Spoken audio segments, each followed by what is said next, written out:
Welcome back to another video, guys. In this one I'm going to show you how to make this ship, Queen Anne's Revenge. Obviously it is a very complicated ship. I probably wouldn't advise you to make this in survival if you don't have many blocks or the ability to fly. If you do have a lot of blocks, or obviously if you're in creative, you can make this. It's maybe a little bit difficult. You can see I've left a list of the necessary blocks in the description. So yeah, I'm just gonna go straight into the building.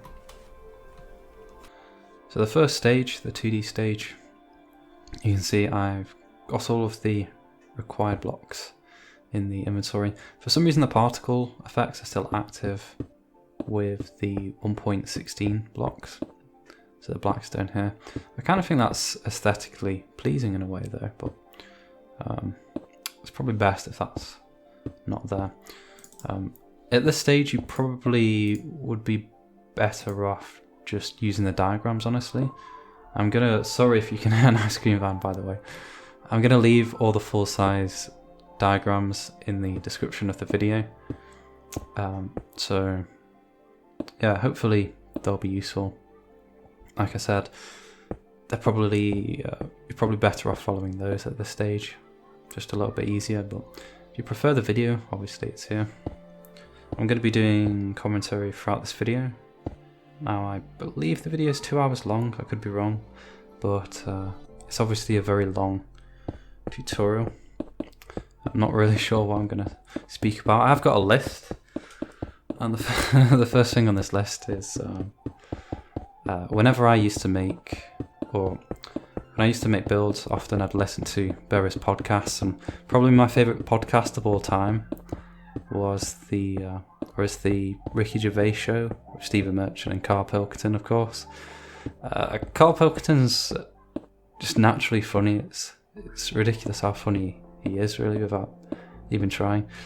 A lot of people, when they first started airing the podcasts, or they were just speaking on the radio, they thought Carl Pilkington was another character of Ricky Gervais and Stephen Merchant.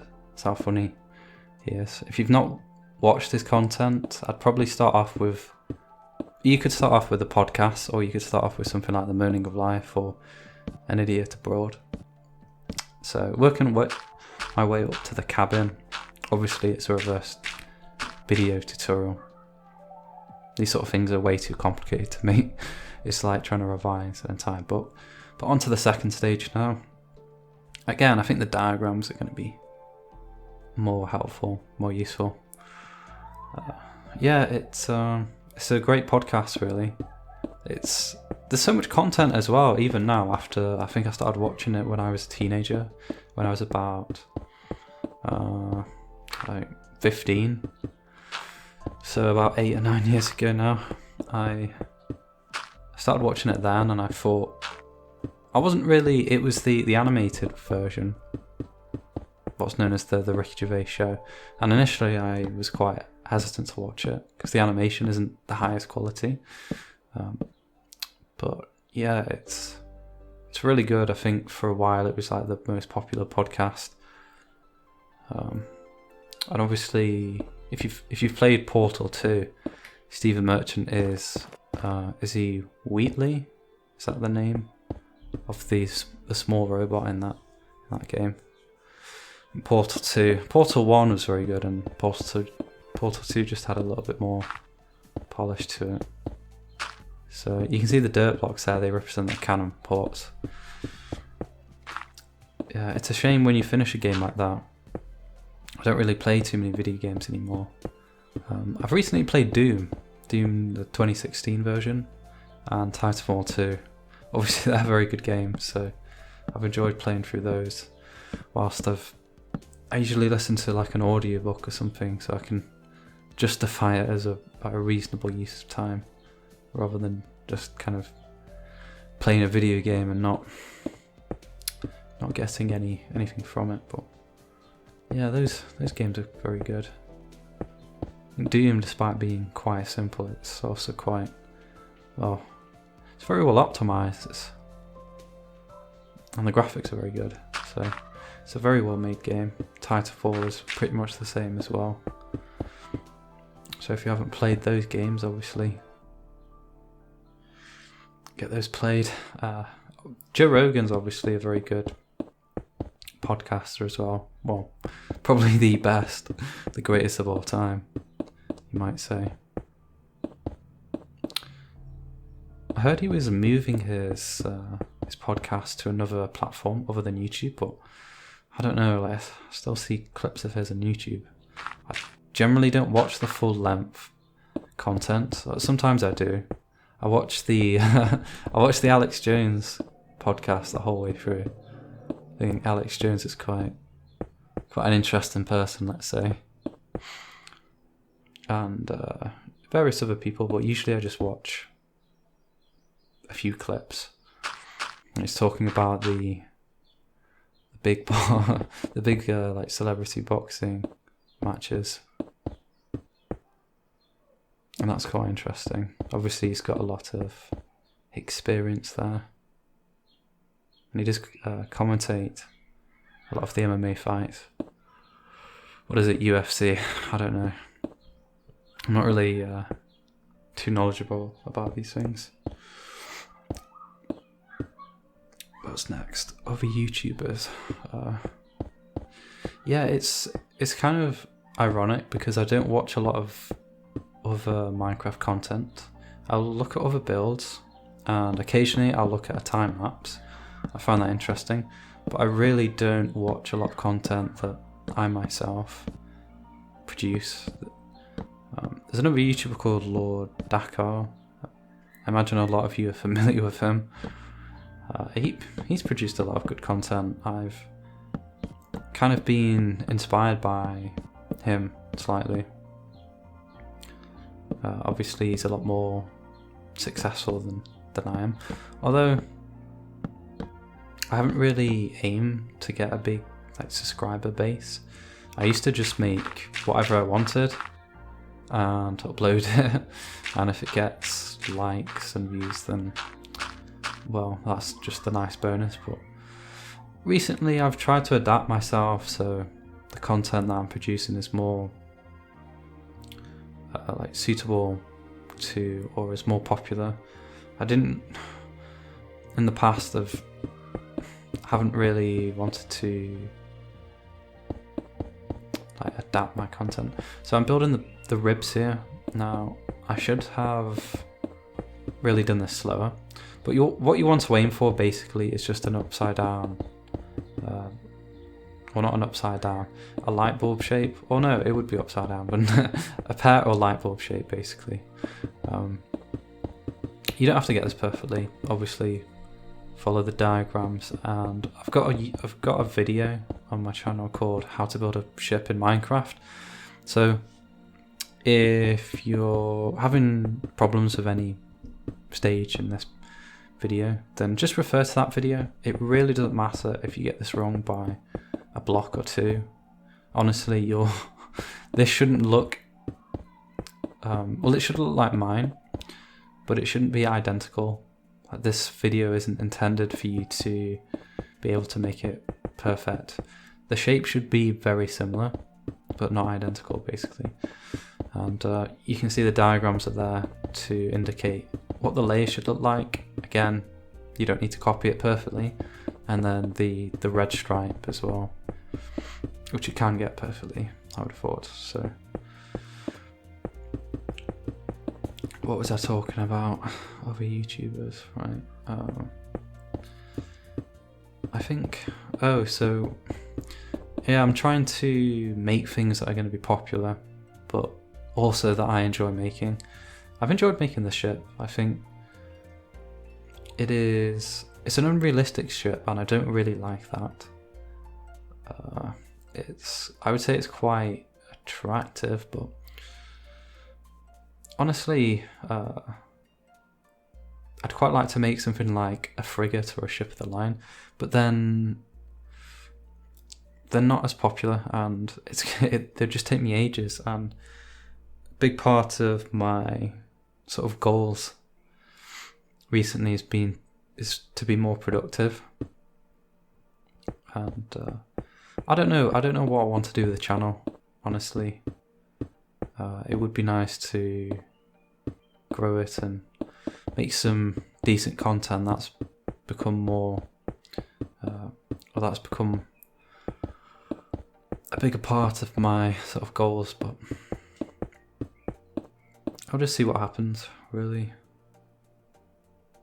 I receive a lot of really nice comments. Some comments, like, often people say that I sound depressed, and I get that. Honestly, I think that's fair enough. I don't speak with a lot of energy, and part of that is my own fault, but then another, like, sometimes you can't really adapt the way that you speak. Like, absolutely. You can do it to a certain extent, but like right now, I'm not really in the mood to speak with high energy.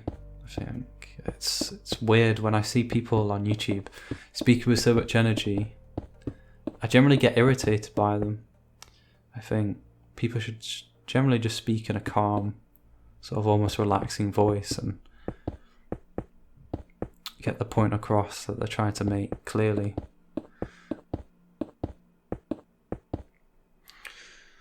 Yeah, Lord Dakar, he's made videos like this. Obviously, he's made quite a few ship tutorials, and I've looked at those to see what I can sort of learn from him.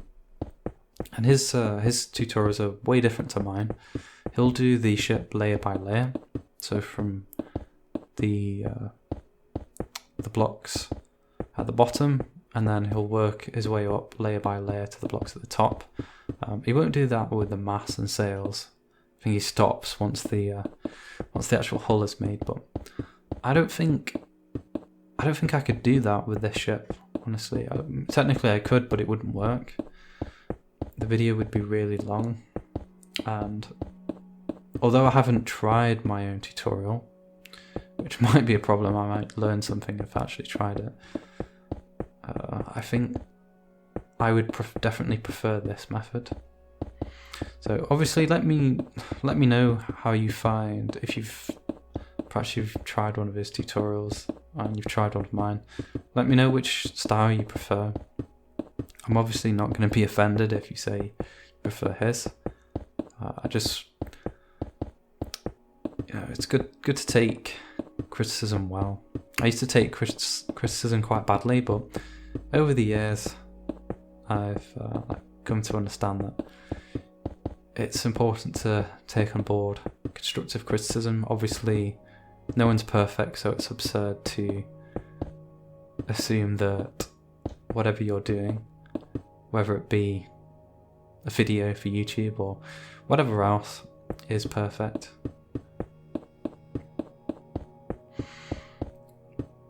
Making it my sort of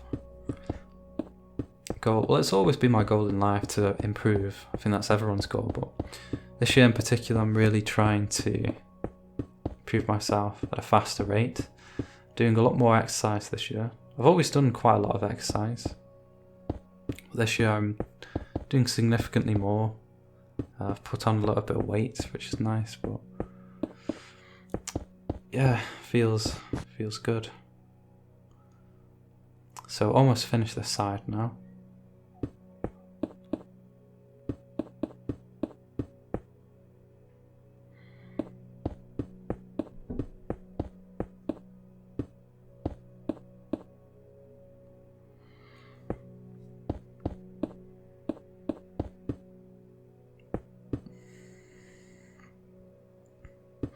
Just doing the bow. Just reading my list. What kind of content I've got. Or what kind of topics I've written down. So I think, how long did this build take me to make? I would say it's probably longer than you think, honestly, because it's quite a detailed build. There's a lot of stuff in it that you might not appreciate right away, like the rigging and obviously the sails. All these things add up. And then just getting everything to fit together is also quite time consuming. So maybe about 30 hours. I don't know.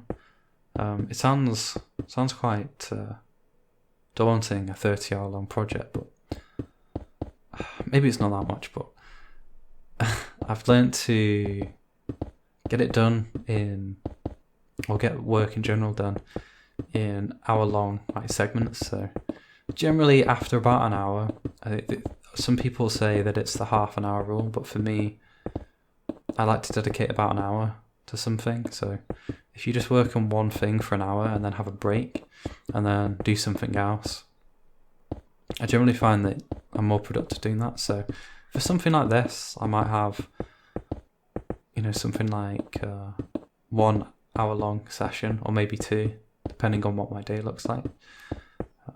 This tutorial has taken me a long time to make. Honestly, I'm probably not going to make a tutorial like this again because it's just too damn long. 2 hours. I think it's 2 hours. It sounds kind of lazy of me to say that, but that's the reality is this video might not be particularly popular, and I think I could make a video for something, or a tutorial for something that's more popular, that's easier to make. The ship is ridiculously hard to make if you're in survival. So maybe something like a small medieval ship. I'll have a look at that. People seem to like statues. I'm thinking about, obviously, statues are organic builds, but something original. Obviously, you need to be original. Something that people can't make by themselves or struggle to make by themselves. Something that doesn't require a lot of blocks. The problem with this build, it requires a big variety of blocks. So I can't remember what the composition is exactly, but it might be about over 50 types of blocks. Whereas a statue, you can just make it out of stone, and obviously stone's very easy to come by in survival. So yeah, I think I'm gonna go towards that kind of stuff. Obviously I do like making ships, and I feel like I've covered two very popular ships, the Black Pearl and the Queen Anne's Revenge here. I've said that I'll do the Flying Dutchman. The Flying Dutchman is bigger than this, and it's more complicated. So I'm not sure. I think it would definitely take me longer to make. The tutorial would be longer and would take longer to make. So I'm not sure about it. I'll see how popular this video is. Yeah, see how I go. But thinking of making an overgrown house tutorial. So I'd probably make a tutorial for the house and then a tutorial for how to wrap it in vines and things. I mean, it seems obvious, just put vines over it. Well, no, there's an art to kind of placing the foliage to make it look like it's a real plant growing up a rock face or a wall or whatever. It's not as simple as just randomly placing some leaf blocks and vines around.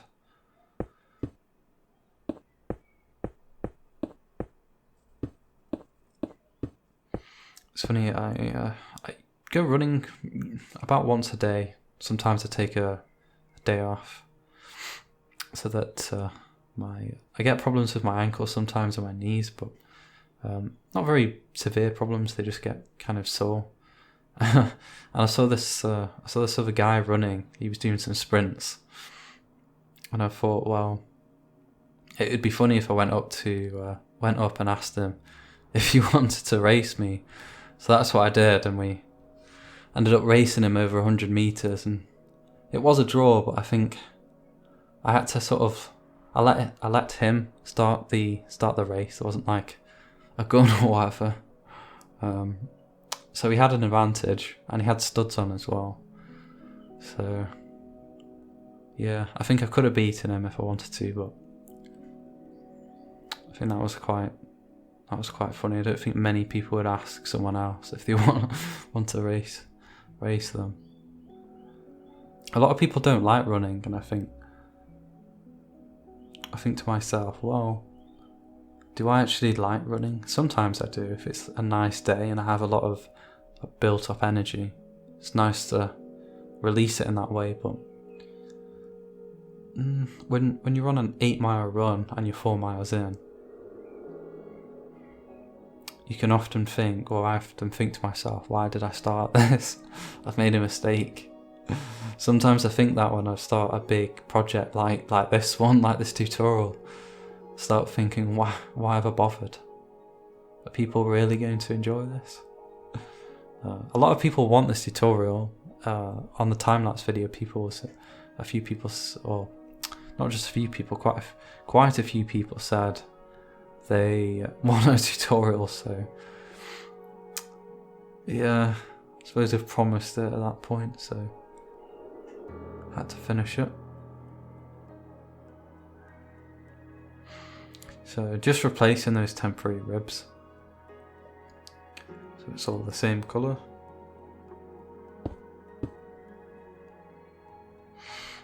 I think in the past I've wasted a lot of time, just generally. I've never been addicted to video games. Some people get addicted to video games. I know someone that was playing just a ridiculous number of hours per day, maybe like averaging 10 hours per day, whilst at university. I don't know how that's possible. University's college, by the way, for you American viewers, so I'm not sure. Maybe he was on like a break or something, but no, like video games, I have obviously played them a lot in the past, but right now not so much. And when I did used to play them, I'd lose interest quite quickly. I could never play them for too long. I suppose that's a good thing, really. Well, it's definitely a good thing.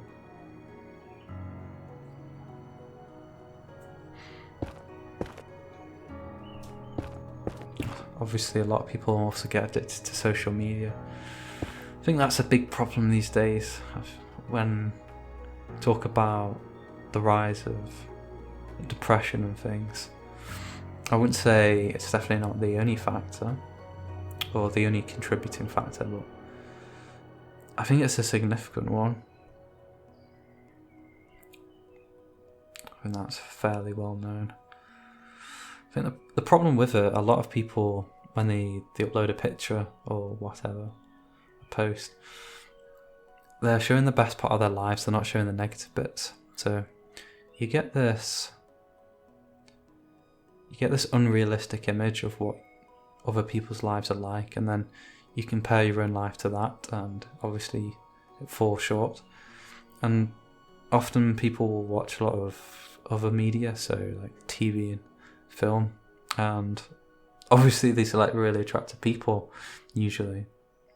Obviously there are some exceptions, but the people in film and TV, not only are they like naturally attractive, but they've done it with makeup, or they've gone to the gym for like 10 hours each day. I'm thinking of films like The Avengers. And honestly, I don't really like The Avengers. I think it's not right. If you're an adult, you shouldn't like those sort of films anymore. I think it's for kids. I don't want to watch The Incredible Hulk jumping around, destroying buildings and things. I used to, when I watched The Dark Knight though, I watched that many years ago though, basically when it just came out. The last one, what was it, The Dark Knight Rises, I went to the cinema with my friends and watched that. And it's funny because my friend didn't want to watch it. He thought it wasn't going to be good, but he ended up enjoying it. And yeah, it's a good series, so not a series, a good trilogy.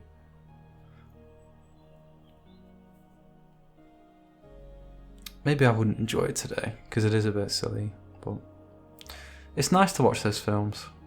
Sometimes they don't have to be realistic, but I think a lot of men that they inspire, or they've what's the word? Is it inspire?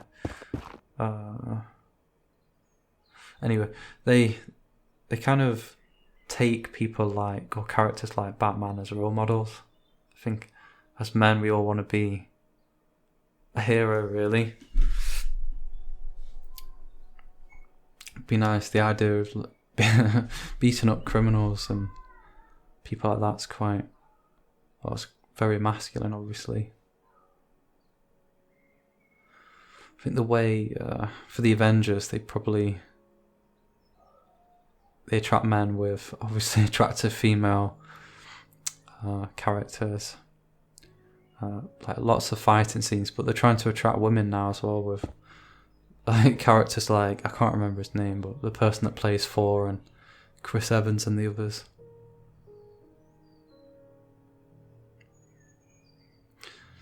I know the cabin there, it's a bit complicated, the pattern on it, and I don't know, I don't know what to say about that. I'm just sorry that it's a bit complicated. There's not a lot I can do.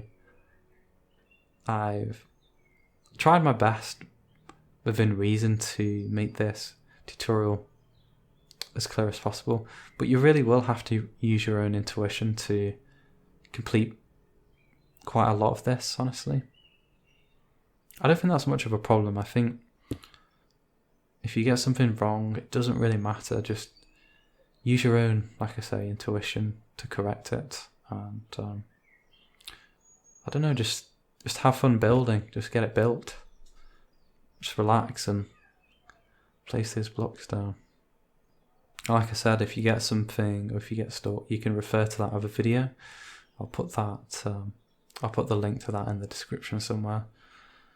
Or you can just find it yourself if you're not absolutely lazy. So, onto the decks now.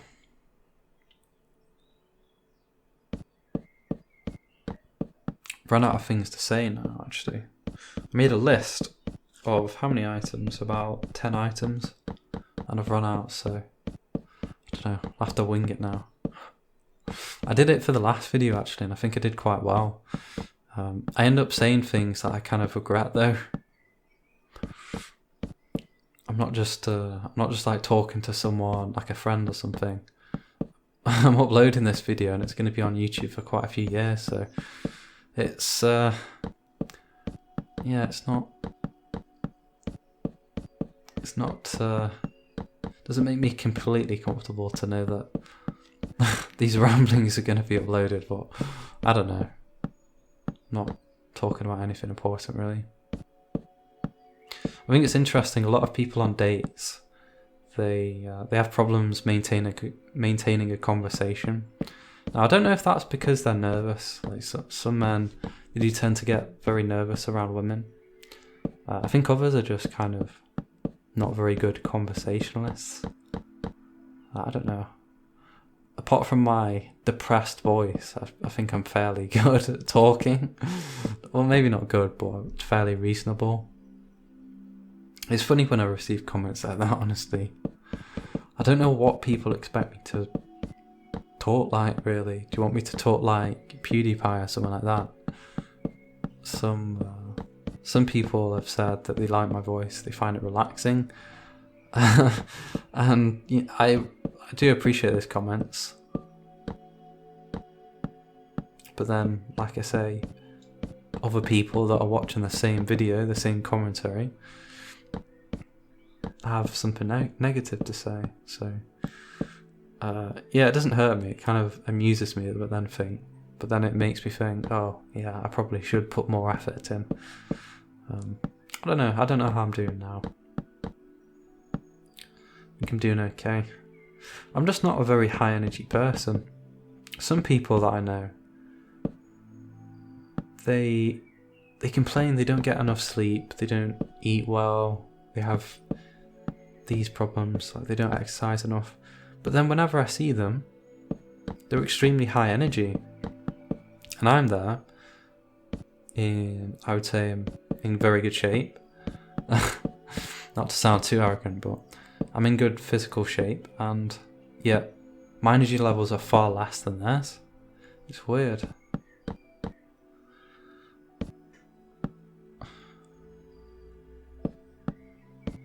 This pit's pretty complicated. To be honest, I don't even know if this is right. Sounds quite bad, me saying that there, but I don't know if the actual model has this plan, has this layout, but this is what, this is my, what's the word? Forgetting how to speak now. This is my sort of solution, that's it, to the situation. Or to the problem.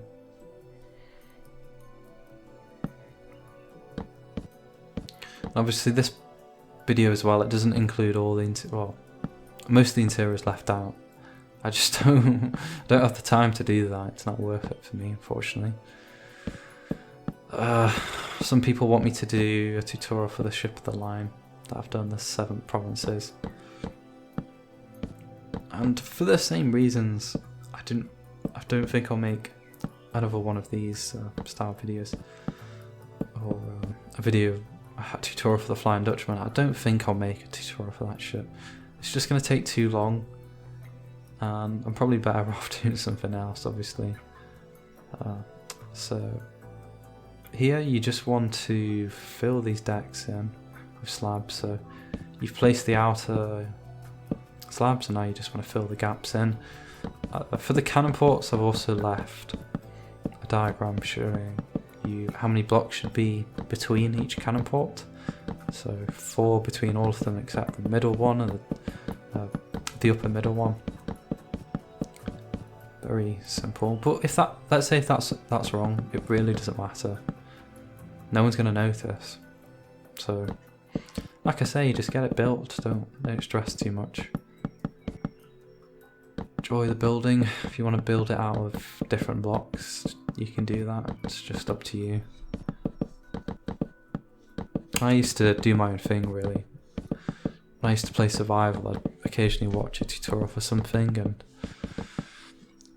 I don't know, I'd follow a bit of it and then just make it up, really, do my own thing.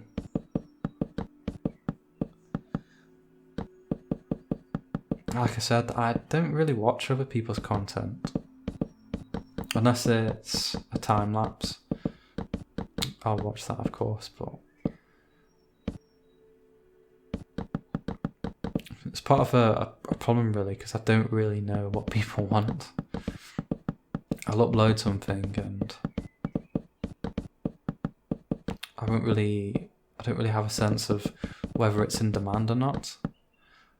Obviously, I think most viewers will be quite young, like teenagers. And I don't really know what teenagers like these days. They seem to... I was only recently, or only a few years ago, I was a teenager, so it kind of sounds strange. I sound like an old man when I say it, but they act quite differently these days, at least where I live. They dress kind of differently as well. I think there's a term in England called chav, and that's what is it? An acronym, which is council house something. What is it? Council house something violence, antisocial violence or something. I suppose all violence would be antisocial. I don't know what it stands for, something like that. And it seems like people are dressing a lot chavier now.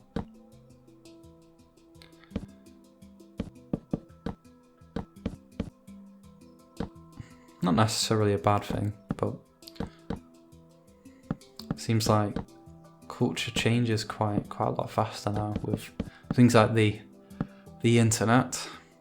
I imagine that accelerates the change, but I don't know.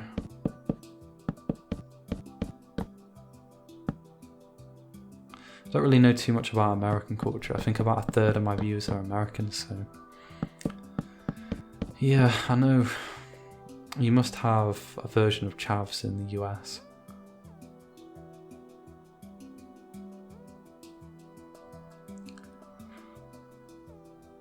It's interesting how accents can differ quite a lot in this country as well. Like the difference between like a working man's accent and an upper class person's accent is very different. You can immediately tell pretty much, even by their appearance. It's quite obvious. But then in the States, I don't think there's that divide.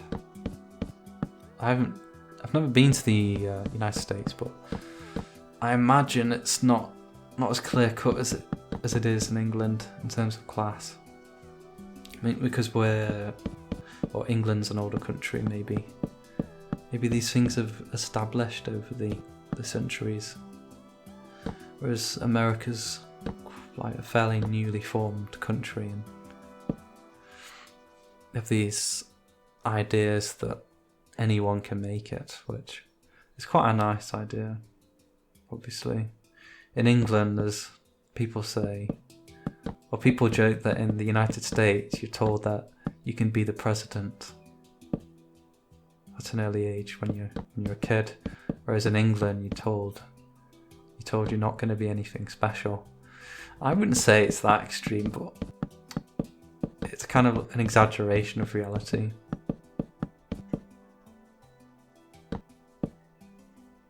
I remember thinking, I never thought when I was a kid I was going to be a footballer or anything like that, a tennis player.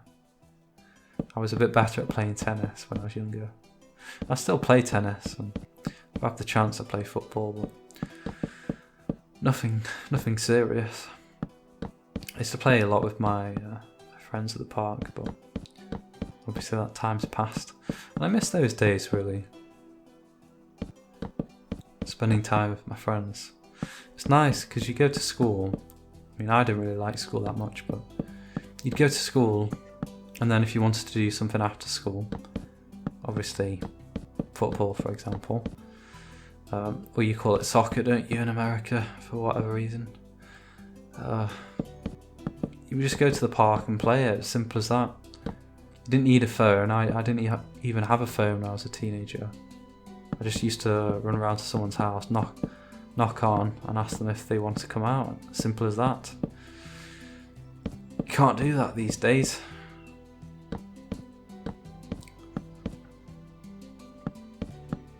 Yeah, I miss those days. I think if you're that age, I wouldn't say life gets worse.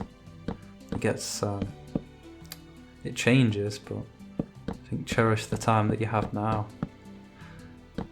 The risk of sounding deep, that's all life is, isn't it? It's a series of like moments, so just enjoy the moment. Obviously plan for the future though. So yeah, make sure you're enjoying the now, but then also plan for the future.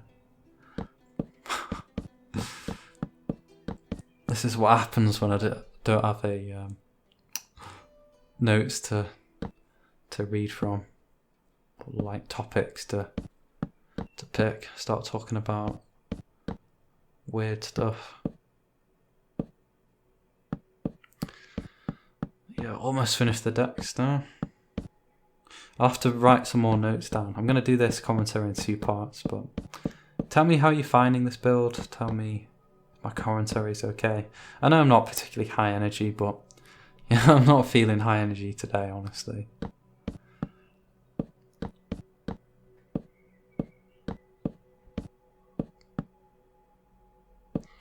think I might make a tutorial for the Kraken. That's fairly popular. Like I say, I'm going to try and do things that are popular. Things that I'm good at and other people aren't good at, that are quite popular, that I also enjoy. And there's a lot of factors involved there, or yeah, a lot of what's the word? Struggling to speak English again, but a lot of things involved in determining whether or not I should build something. It's not really too deep, just get something built and make a tutorial for it, but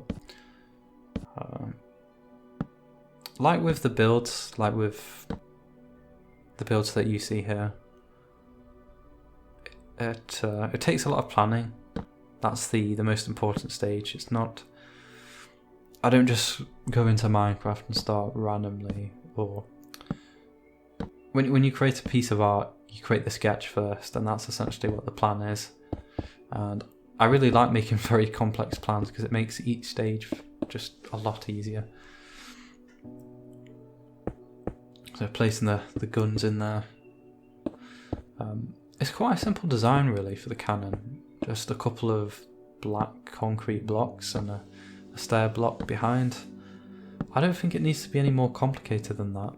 It would be nice if Mojang were to add a cannon that you can actually use, but that would kind of defeat the purpose of TNT a little bit.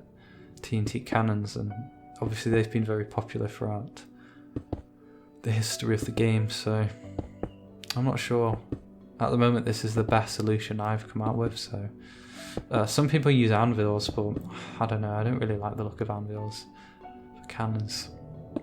But you can choose to use the anvils if you'd like. Obviously up to you.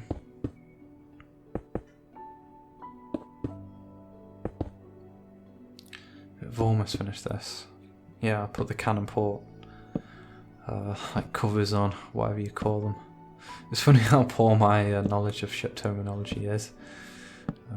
It's not like I'm making a real ship. It's not like I need to know what it is. It's just a lot of these things, I understand the purpose for them pretty much, but I really don't care to learn the terms. Switch it over to the other side. Looking forward to the summer this year. Like I say, I'm in pretty good shape, so it's nice because it's just nice to kind of look good. I know it sounds a bit vain, but I also don't really like. I kind of like minimalistic clothing. Just going out in a shorts and t-shirts. It's more comfortable for me than going out in a coat and trousers. That's for a reason I've never liked that. I really liked kind of like heavy clothing. So decorating these are the railings. You can see I've made a few mistakes in the recording, but hopefully that doesn't matter. I think you can see what to do here. Yeah, hopefully I get to go out with friends as well. Trying to be a bit more social this year. Trapdoors there as well.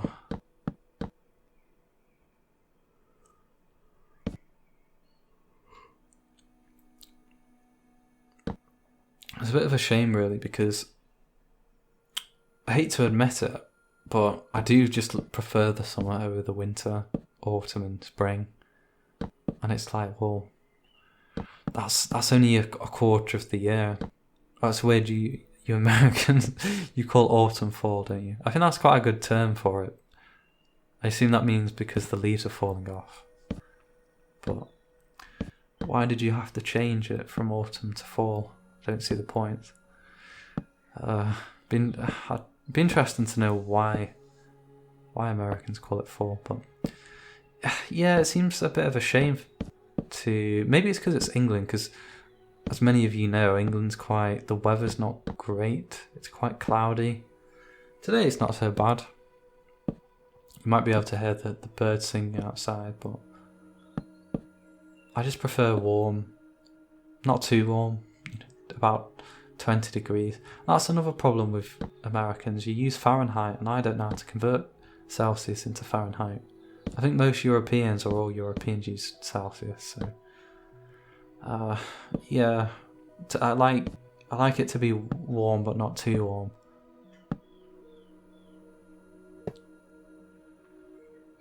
Quite picky, I guess, but maybe it's a shame. Just prefer the summer. Make use of the winter. It's not like I stay in during the winter, but I go outside and I think, oh, this doesn't look good. This is quite dull. Maybe I just need to move. You can see this section here, adding some more railings. So I do add fireplaces to the railings later on, which explains the gaps here. And yeah, that section is quite curved. I did a good job there. Very good job.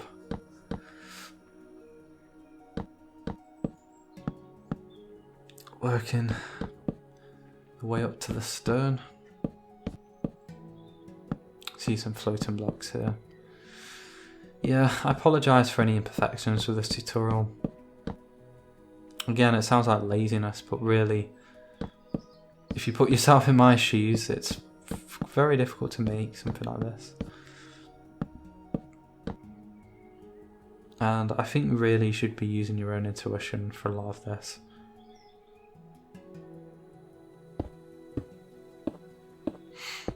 So sandstone blocks or sandstone walls there as well.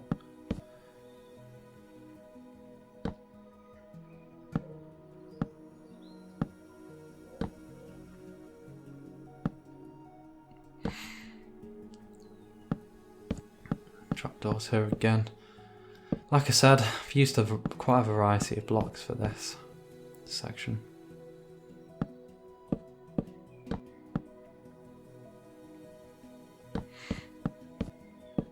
I was speaking before about people not knowing what to say, kind of awkward silences, particularly on dates, and yeah, I've never experienced that. I think maybe it is nerves for most people, but then I think some people are just kind of uninteresting, and maybe not uninteresting. I'm not a particularly interesting person, but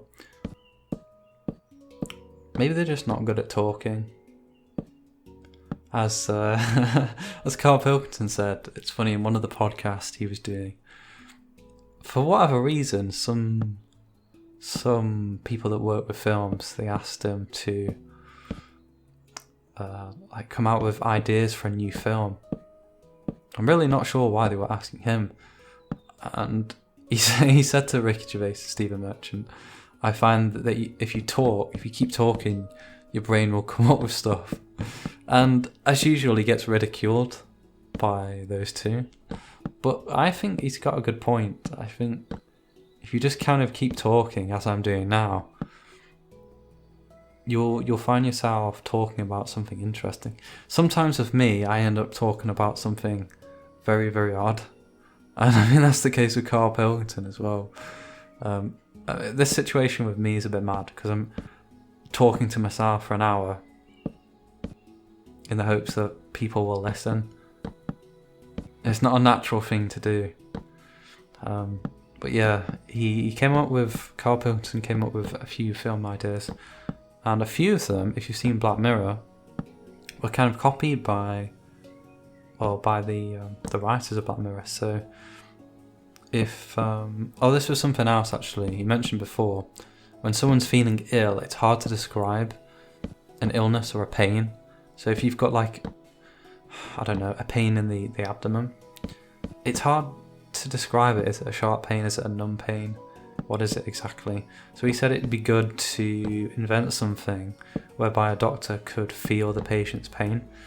And in an episode of Black Mirror, they did exactly that. And the person got addicted because apparently, I don't know how much truth there is in this, but you get kind of an adrenaline rush when you feel pain. So he kept like using this machine when people were in severe pain, and he became addicted to it. And to be honest, I don't really understand the plot totally, but yeah, they kind of copied that, or they might have copied that from Carl. And there was another one as well where this is one of his film ideas. So there's a man and a woman, they're in a loving relationship, but the man gets run over and he's put into a coma, and the doctor says to his female partner, he's going to die unless we take his brain out, but we'll need to put his brain somewhere. So do you want half of his brain in your head? And, you know, as usual, Ricky Gervais, Stephen Merchant, they're ridiculing this idea. Why would she take out half of her brain and put it, like, half of his brain in her head? But in Carl Pilkington's film, this happens, and you know, various like things happen. But in Black Mirror, basically the same thing happens, except it's instead of transferring the brain, they just put a chip or something into. Isn't the man's? I think the genders or the sexes are reversed. So I think in Black Mirror, the woman's mind's put into the man's body, and the man becomes irritated by her and just switches her off. Or actually, he does something really, really unethical. He he just sort of paralyzes her, so she can observe things, she can feel still, but she doesn't have any output, so she's essentially paralyzed. If you haven't watched Black Mirror before, you should really watch it. It's very, very disturbing. It's interesting because there's another one that has a social credit system. So if you have a high social credit, you can get certain bonuses, certain privileges. And we see similar things happening in China, and I imagine similar things are going to happen in Europe eventually. So it's kind of worrying. Are we going to become this the society that's depicted in Black Mirror, this dystopian society? I think we're on the way to it, and I don't like it, but I don't think there's anything that we can do to stop it. I think in some ways, in a lot of ways, these kind of things are quite popular with the majority of people because they don't really think about these things very deeply.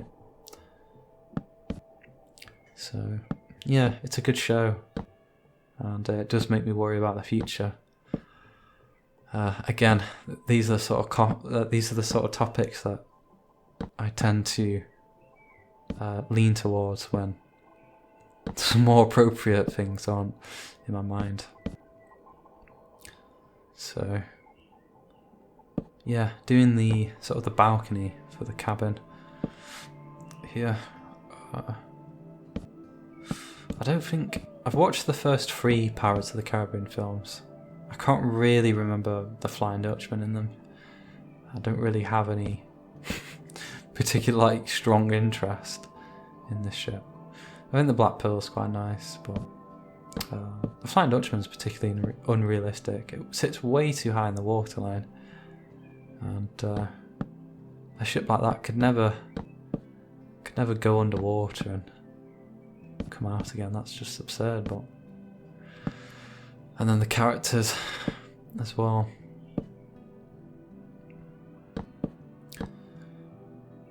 Unrealistic. Davy Jones with his tentacle beard.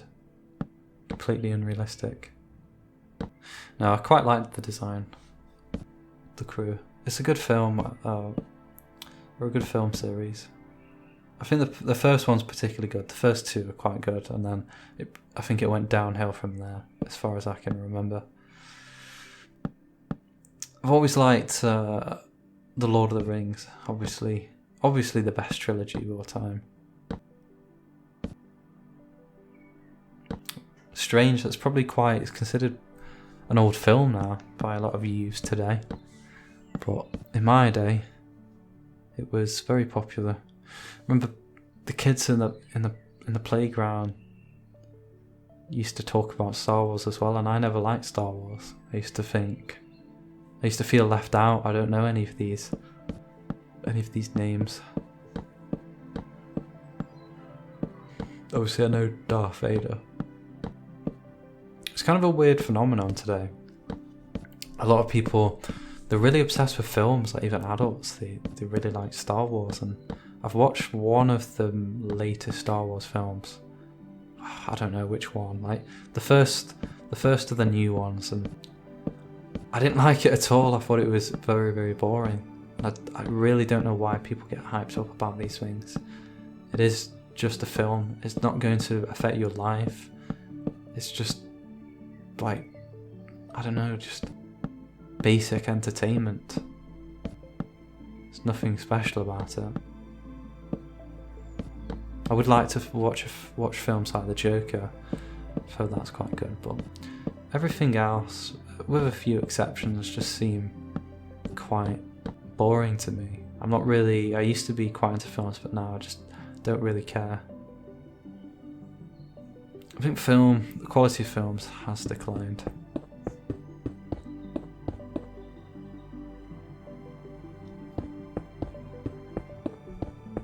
Maybe I've just become bored with them, I don't know. A lot of things that I used to like kind of bore me now, honestly, like video games and that kind of thing. Watching TV, I basically don't watch TV anymore. Or not even basically, I don't watch TV anymore. It's interesting though, a lot of the things that I liked as a kid though, like playing football, playing tennis, exercising, I still enjoy those things. For whatever reason, it seems like teenagers or young adults, they reach a stage where they think, I'm too old to play tennis, I'm too old to play football. Well, I don't agree with that. I think we're adapted to do those things. That's what we're designed to do. So yeah, I'm not sure why people think that. It's nice to go out, go for a run, or like do the equivalent by playing football, playing tennis, or whatever sport's popular in your country, playing American football.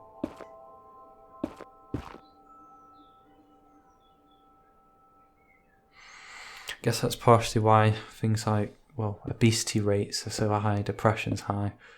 People they're unhealthy and doing things that they're not really adapted to do. We're in an unnatural environment, so.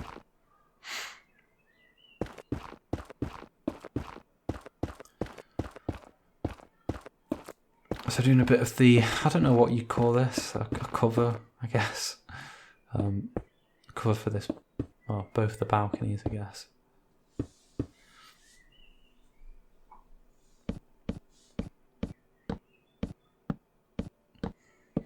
It's not really like I've made a lot of changes from the real life model, but these changes are necessary.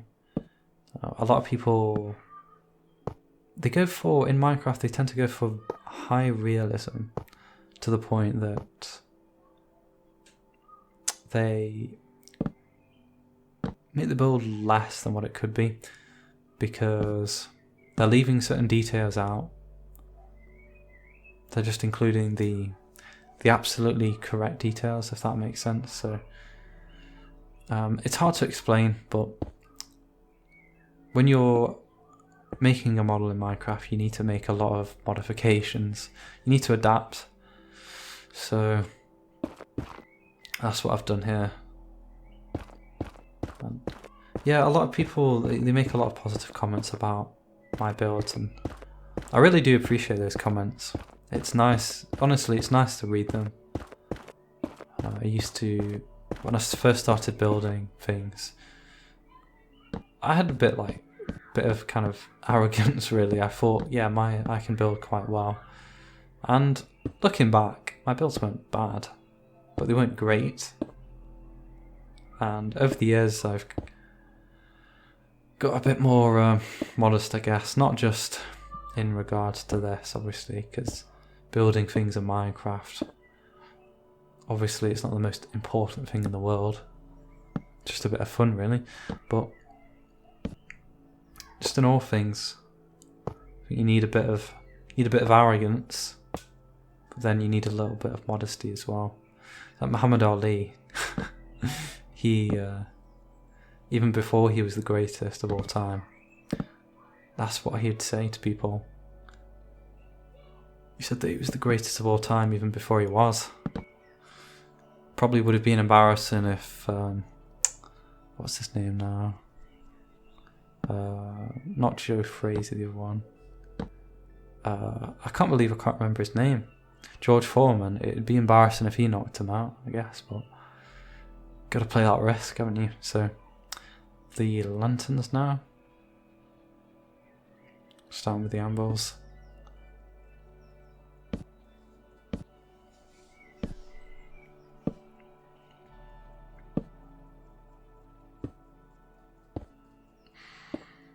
It's a bit unfortunate now because a lot of the kind of fellow shipbuilders they don't make ships anymore, and it seems like, I don't know, I could be wrong, but a lot of good builders, they're just not active.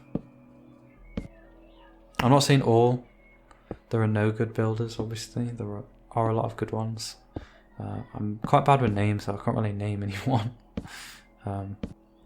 But there are like various female YouTubers, Minecraft YouTubers, they make a lot of good stuff.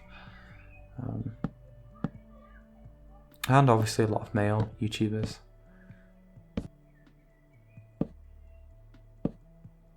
They all seem to have their own kind of strategies and niches, which is quite interesting.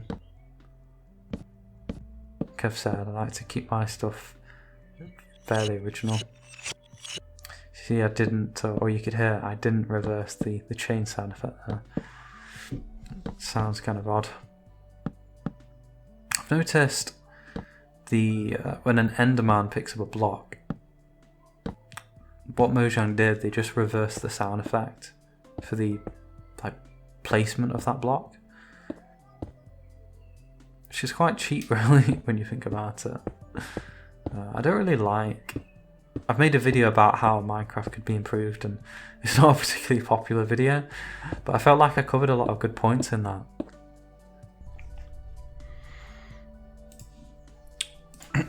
So on to the beakhead now. We've got the beakhead and the figurehead. The figurehead is supposed to be like a golden skeleton holding a spear, I think. It's exactly the same as the Black Pearl's beakhead, but the figurehead is slightly different. So birch blocks with a bit of sandstone wall there. Taking a break since the last commentary. I think a 2-day break. It's been nice. Been out with friends, played some tennis, so not bad. 2 or 3 days. Nice day today as well. So Blackstone walls here as well. Not walls, slabs. Polished as well. I think that adds a little bit of the lighter effect you get from the polished Blackstone. Looks a little bit better. It's a little bit more appropriate for this. I'm looking forward to moving on to the next project now. I think I've said this a few times now, but I get really nice comments and it motivates me to make more stuff. I'm going to try my best not to make too many ships. Obviously, I've made quite a few now, and I felt like this was worth making because it was just a modification of the Black Pearl. But you see the skeleton there with the spear, just made out of oak, so that's fairly simple. And then we're going to move on to the details on the side of the ship, things like the ladder, the kind of stripes. So it adds something to the colour scheme. And then starting with, I think this is regular Blackstone. I can't really tell because my screen's got a lot of, the sun's kind of like shining on the screen a bit, so I can't really differentiate between some of these blocks. I'm not sure what I'm going to make. I think I've mentioned before, an overgrown house sounds like a good idea, just a medieval house, and then maybe some smaller statues. I quite like the idea of doing that. And then a medieval ship, a small medieval ship. Things that are easy, maybe not easy to make, but like practical. So we've got the anchor here, so dark oak slabs and then some cobblestone. Obviously this would be made out of, well, it could be made out of iron in real life or steel perhaps, I don't know. Obviously metal, but I think the cobblestone makes it look like it's been weathered a bit. And sandstone walls there. I like doing the overgrown effect. I think it adds quite a lot of interest to a build, makes it look a little bit more, well, a little bit better, and it kind of makes it, if there is a mistake, it doesn't really matter too much because it's covered up by the vegetation anyway, which is nice. If you've ever played Crisis, what is it, Crisis 2 and 3, they aren't the most popular games, but I think they're both really good. I quite like Crisis 2 in particular, and I did get Crisis 1 pretty much when it came out on PC.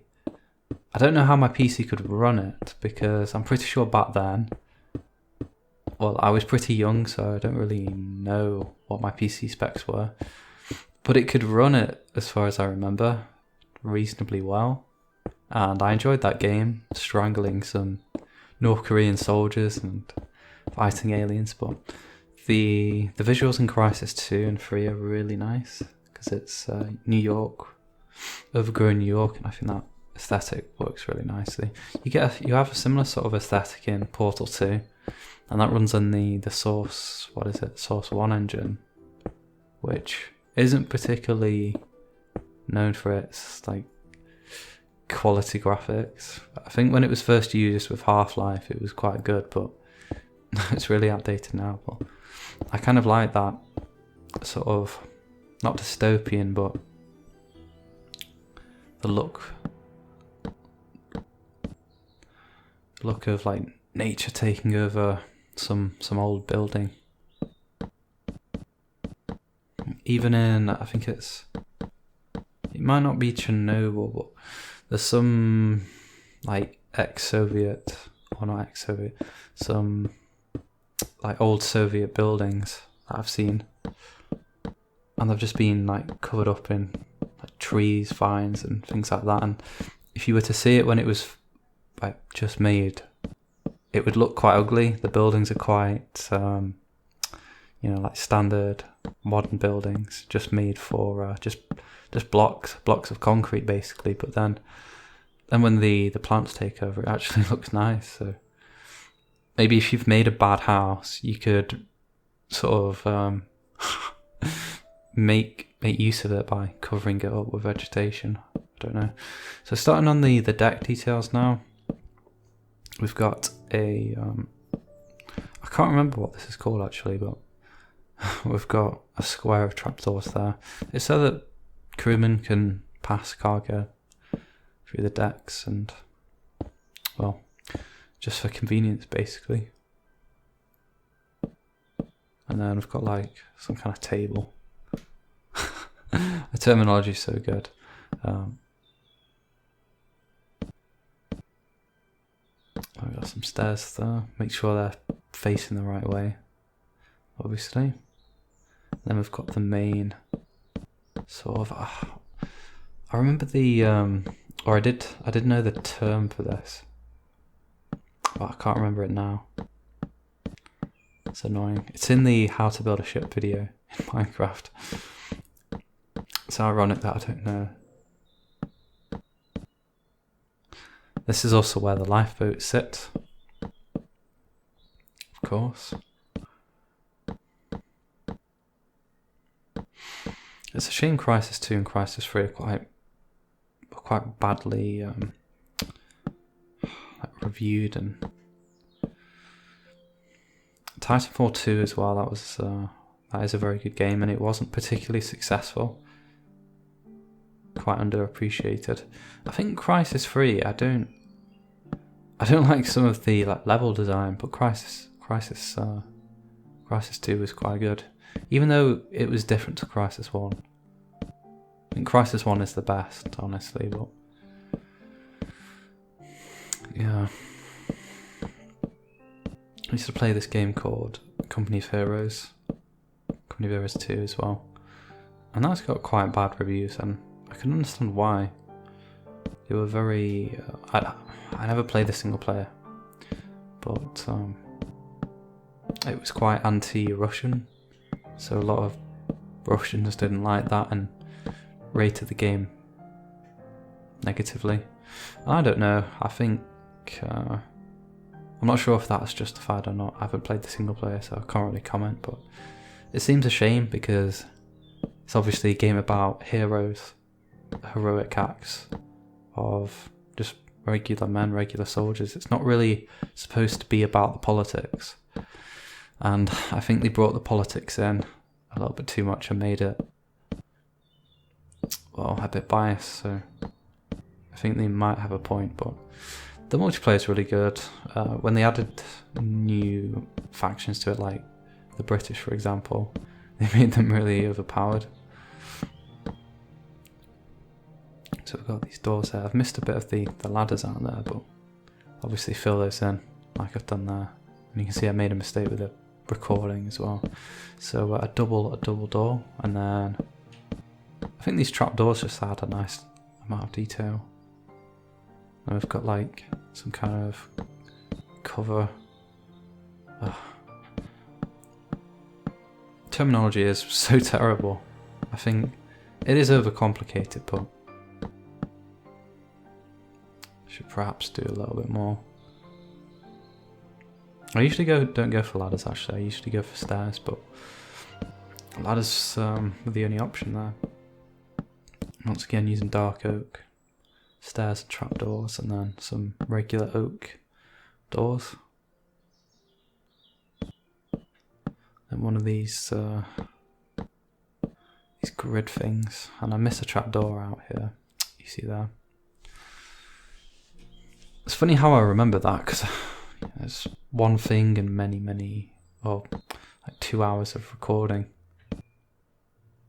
And then this kind of thing would just attach to ropes, but I don't end up putting any fences there to act like ropes, because otherwise it would look like too complicated, too messy.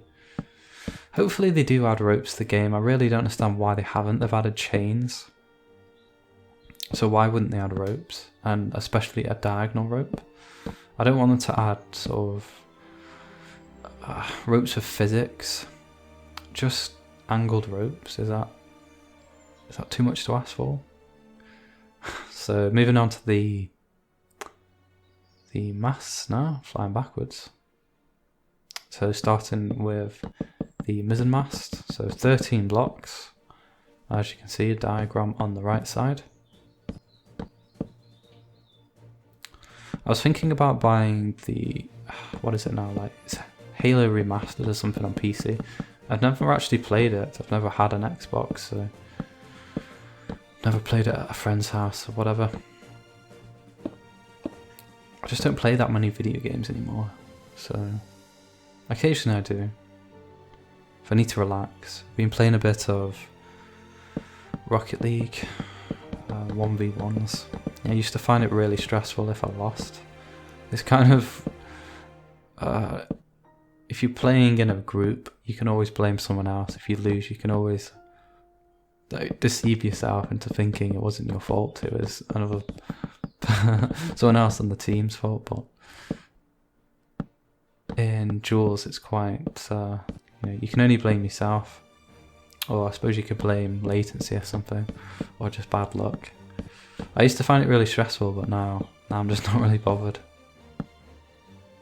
It's quite a good game, Rocket League. I didn't think I'd enjoy it as much as I did, but because it's very simple. But there's a lot to it. I see some of the goals that people score, like professionals. I think, I don't know, they're not like the same species as me. There's no way that they can control the ball that well. Air dribbling, whatever else. I played a bit of CSGO as well. Well, when I say a bit, quite a lot of CSGO. Not recently, but a few years ago now. It's never really that good, but I used to play it quite a lot with my friends. And I used to learn like all the smokes and flashes and things like that. And my friends just never bothered really, so got a little bit annoyed at them at times. Because we'd go onto site and I'd be the one absolutely carrying, covering the angles with the smokes. And I'd be killed because like someone doesn't know a certain smoke, and I don't know. It's obviously a good game. It's just quite stressful. Depends on your personality. If you are stressed really easily, I definitely wouldn't recommend it. So the bowsprit now.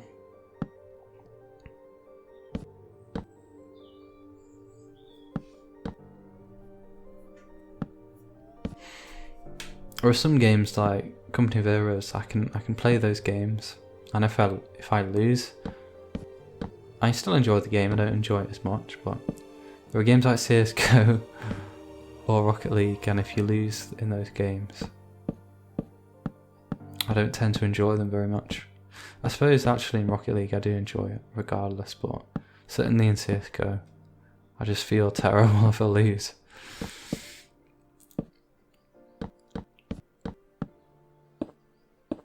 So this is one of the differences between the Black Pearl and the Queen Anne's Revenge. It's got this extra sail at the front. But moving on to the spars, flying backwards again for some reason. You can see the lamps from the whips from the middle, on the mast. But working on the mizzen, what is it now? Did I call them spars?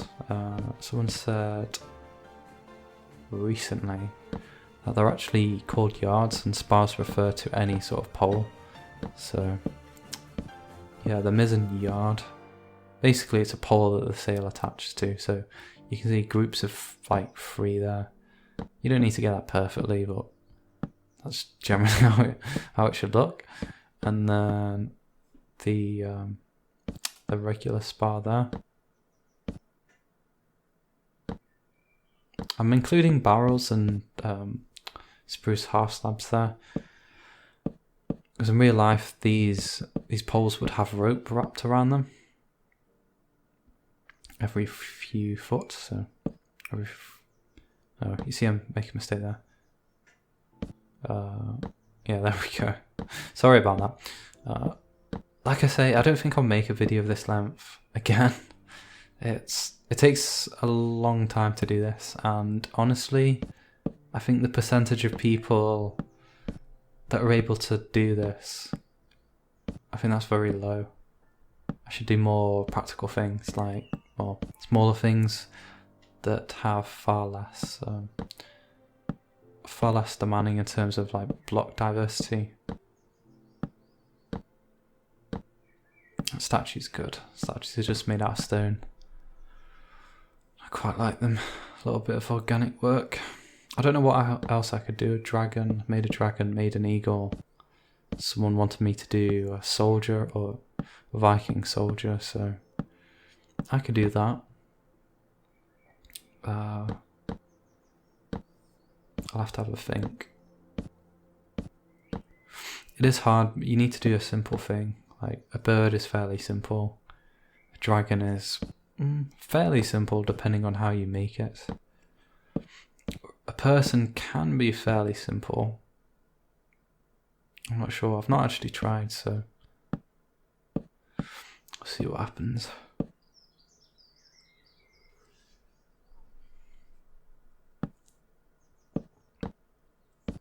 Moving towards the front now.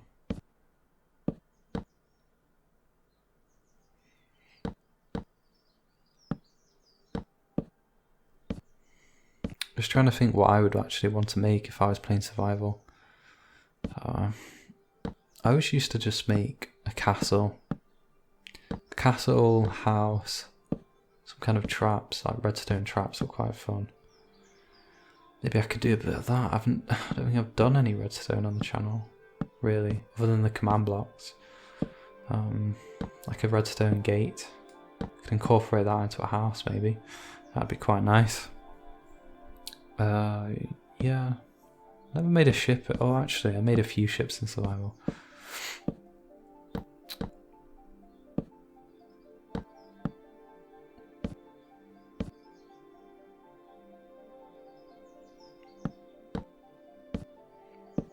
usually didn't finish things in survival. Like, if I made a castle, it would always be unfinished. If I made a house, it'd always be things that are unfinished about it. I think that's... Oh no, we've just got the front to do. There we go. Yeah, I'd make a house and then there'd be things like...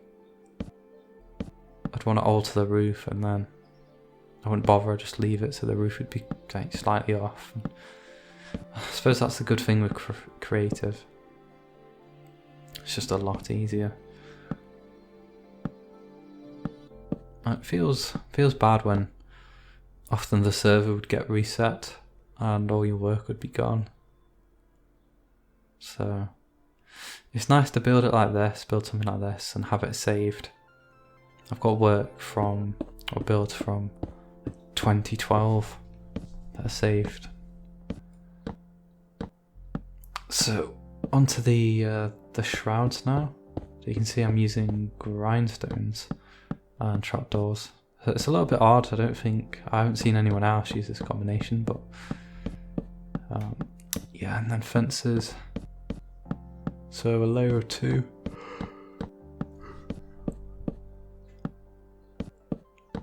Another layer of 2. Obviously on every layer you want a single layer of trapdoors. It just makes it look like the fences aren't floating. Right, a layer of 3 there, so there you go. And the same on the other side. Yeah, I haven't seen any other shipbuilders. I think I've forgotten his name. Like it's Temple or something. Builds very nice things. He recently uploaded it was a longboat, and that was quite nice. But in terms of big or medium to big ships, I haven't seen any recently. Certainly not of this scale. A lot of people like to, or not a lot of people, but a few people make really nice, highly detailed 3-to-1 or 1-to-3 scale ships, and they're just amazing, really. I've covered a few of them on the channel. But in terms of ships like this, I really don't see anyone making them anymore, so it's kind of disappointing, because it'd be interesting to see what kind of techniques people would use these days with the new blocks available, like grindstones for example, and dark oak trapdoors. Obviously I used to copy people quite a lot, adopt their methods if I thought they were better than mine, but I can't really do that now.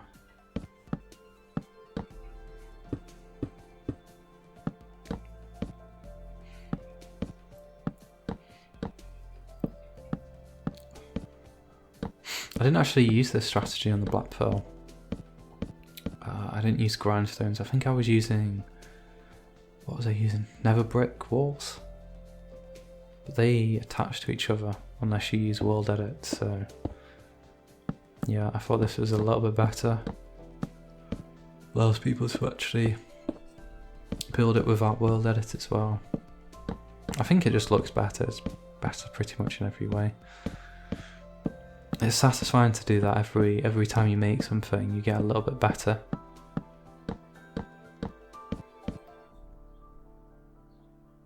People say, I've heard someone say that there's this guy called David Goggins, he's an ex-Navy SEAL, and a lot of his stuff's really motivational. His story's really interesting. He was working for... what was it now? An extermination company, spraying for cockroaches. £270. And then he had the idea of, where he watched a TV show about Navy SEALs, and he thought to himself, well, he'd like to do that. So he quit his job, lost about £100 or like £90 in about 3 months. Signed himself up and became, after a bit of trial and error, became a Navy SEAL. He said if you're not improving, you're declining. And I think that's probably true. It's definitely true in my experience. Bit of an odd comparison, really, or an odd reference. But it is just nice to improve. Just generally.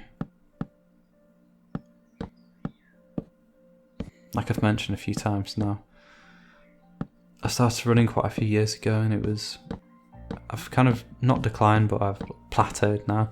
But it was really nice year after year to see my times go down and down. And it's satisfying to see the stuff in this game.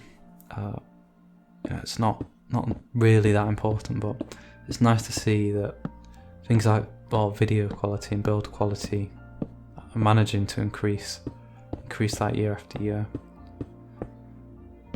I haven't really focused too much on video editing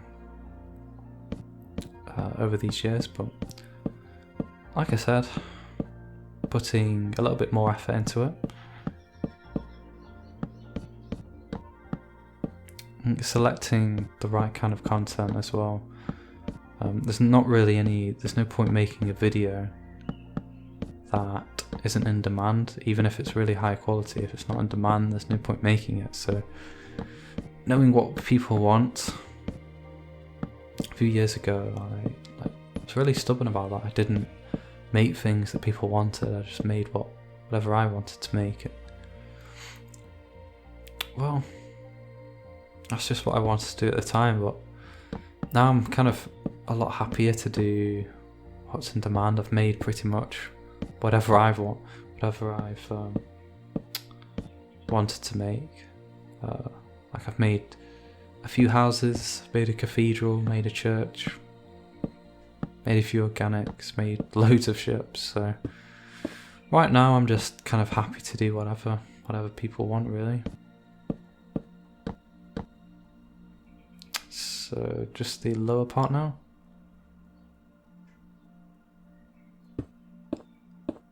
So it might be really difficult to do this in survival. I know I'd find it difficult.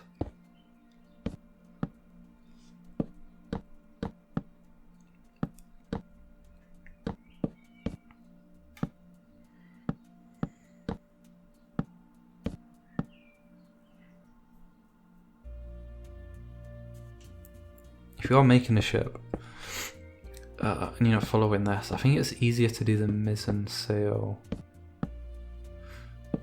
It's definitely easy to do this part, put the shroud in and then do the sail, because the sail usually touches this part, so yeah, it's kind of awkward to fit it in afterwards. I might make a trireme again. I saw a really nice trireme before, a Minecraft model, and I've only made one. I think I could make a really nice one, and people like triremes, don't they? It's just, is it really worth making? Might take me a while. So doing these ropes here, the 2-dimensional ropes.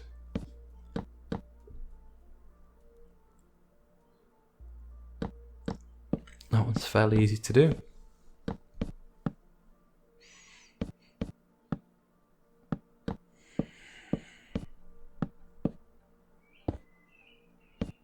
You can make a trireme really decorative as well. You could add some different or fancy sails to it. Sails with fancy colours. Add a symbol of something. I think it's ridiculous in various games and films. They're shown to have like ancient armies and medieval armies. They're shown to have these catapults like trebuchets and mangonels and things, ballistas, or whatever the plural is for that.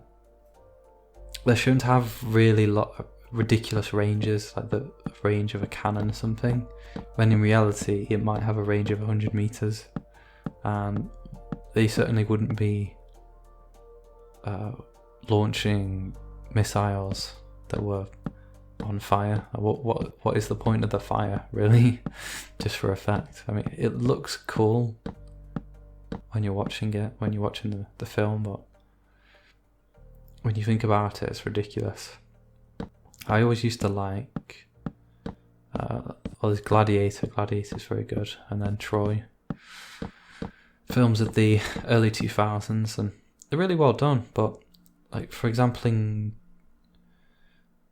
Gladiator, the archers are all using flaming arrows. Now, what is the point of that? Exactly. It's not going to make the arrow any more deadly, is it? Deadlier. And in Troy as well, the beach landing. I was watching that scene before. What's the point of the flaming arrows exactly? That one's particularly absurd. There is absolutely no point. So doing some of the 3-dimensional ropes now. I think people overestimate or underestimate the difficulty in which you can set a piece of wood alight.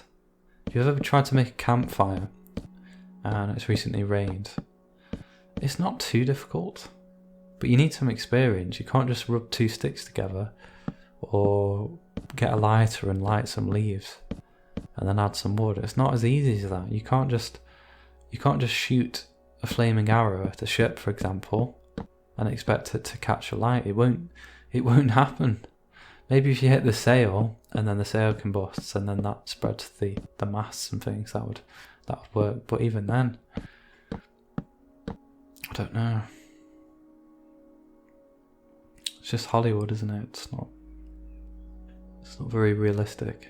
There's a soldier in Troy as well. What's his name? It will come to me in a second. Is it Ajax? Yeah. And he's using a massive sledgehammer rather than a sword or a spear. That obviously wouldn't be effective, so it's a bit absurd. It's like, the Avenger films I don't like. It's ridiculous. I prefer it to be realistic.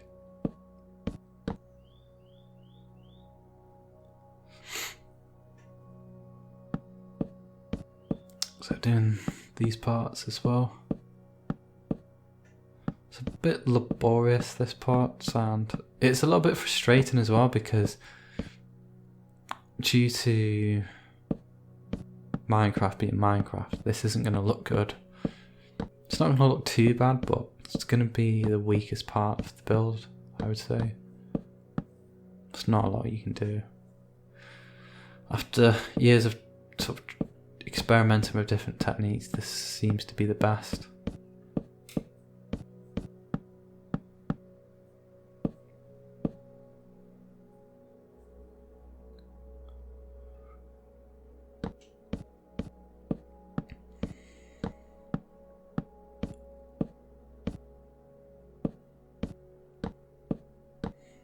I used to use glass a lot, but I think it looks ridiculous in hindsight. Maybe because back in when was it now? It's whatever version 20 was available in 2012. I think that was beta still, wasn't it? I think glass was pretty. You had fences and you had glass, and that was it. So I don't know. Maybe just fences would have worked better. It's funny how these things develop. Really, initially when you use it, you think, "Oh yeah, that looks okay," but then looking back, it looks terrible. I guess it's a bit like fashion, isn't it? Fashion changes.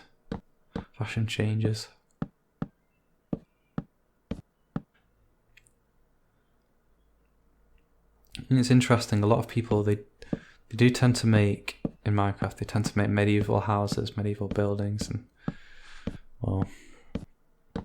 old sailing ships. People obviously, I think people prefer that kind of style over modern styles. It's interesting because a lot of things that are made today or designed today, like some clothes are fine, but then other clothes you think, Like, well, why is that being? Who's designed that? What purpose does this have? And like I think cars are a particularly good example of modern design. But then like buildings are terrible. But I would agree. I think medieval buildings, because they're made out of natural materials, due to the sort of the limitations of the materials, they have to be made, or the buildings have to be designed in an efficient way, if that makes sense. So the roof has to be V-shaped so that it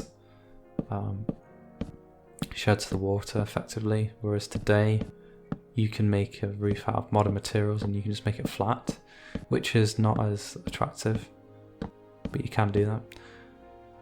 Whereas obviously in the medieval times they were forced to make it in an attractive way.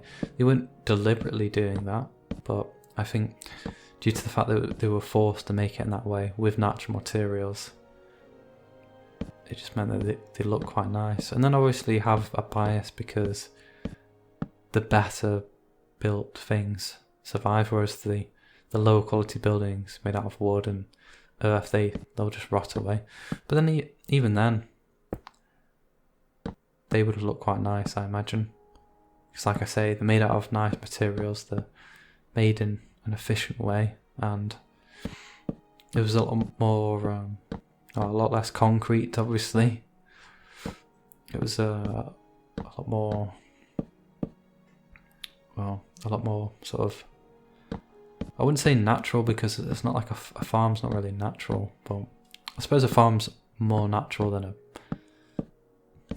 a city block, so a lot more greenery back then. Interesting to go back in time.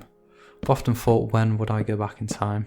And it'd be nice to go to the same, like England in the medieval era, or in the ancient world, so 2,000 years ago. But then if I only had one time to go back to, it'd probably be the Jurassic. Have a look at what the dinosaurs look like. So I think the Jurassic would be my number one, and then medieval or ancient times number two. But then there'll be some physicists that will say, oh, you should go back to the Big Bang or something, and yeah, I can understand that, but there's not a lot I could comprehend just with my own two eyes. You'd have to take back loads of equipment, and then you'd learn a lot, you'd learn more, but if it was just for my enjoyment, I'd, pick the Jurassic or the medieval times. So on to the sales at last, using Netherrack and red Nether Bricks. Same sound effect. Like I say, I couldn't find the sound file for red Nether Brick.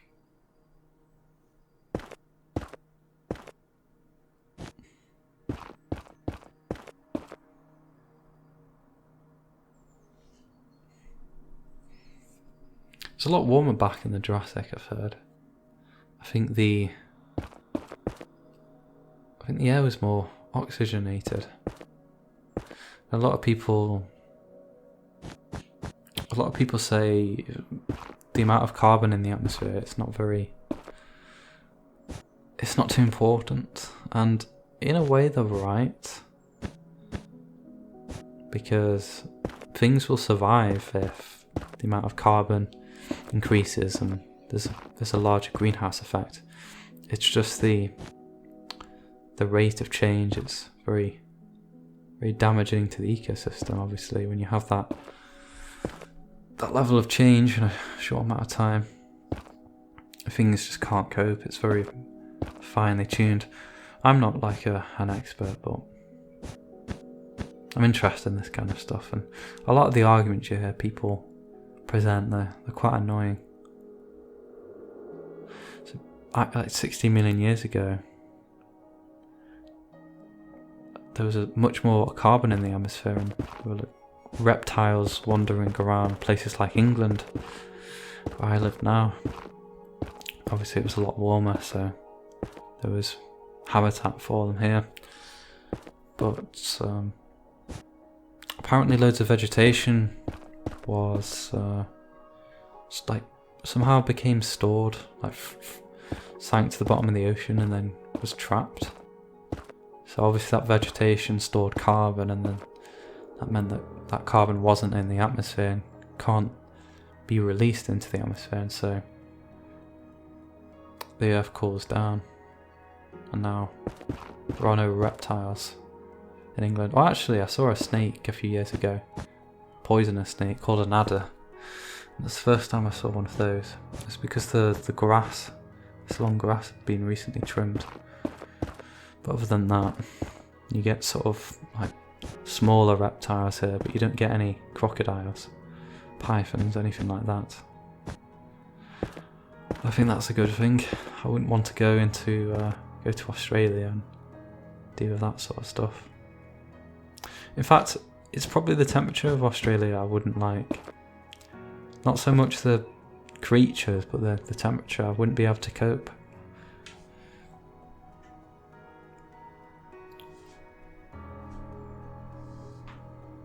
So, square sail there, as you can see, and I've added black patches where the sail's been torn and remade.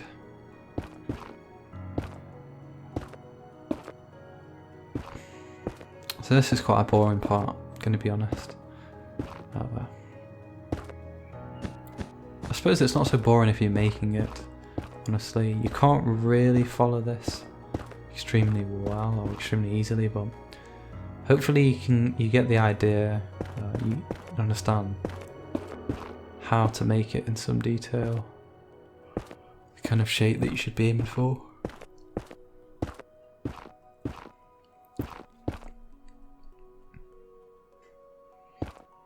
I have a friend that moved to New Zealand. I'd probably pick New Zealand over Australia, honestly. It's a little bit cooler, isn't it? And I don't know, the standard of like life is pretty much the same in both, so I guess it depends. Personal preference, but I think temperature would definitely put me off going to Australia long term. Sorry about the camera like switch then. I noticed a lot of Asian people are making Minecraft content now. It's like the Chinese government has allowed people to play Minecraft. Or maybe they've allowed them onto YouTube, I don't know. They might not be Chinese, they might be, you know, some other like, kind of East Asian.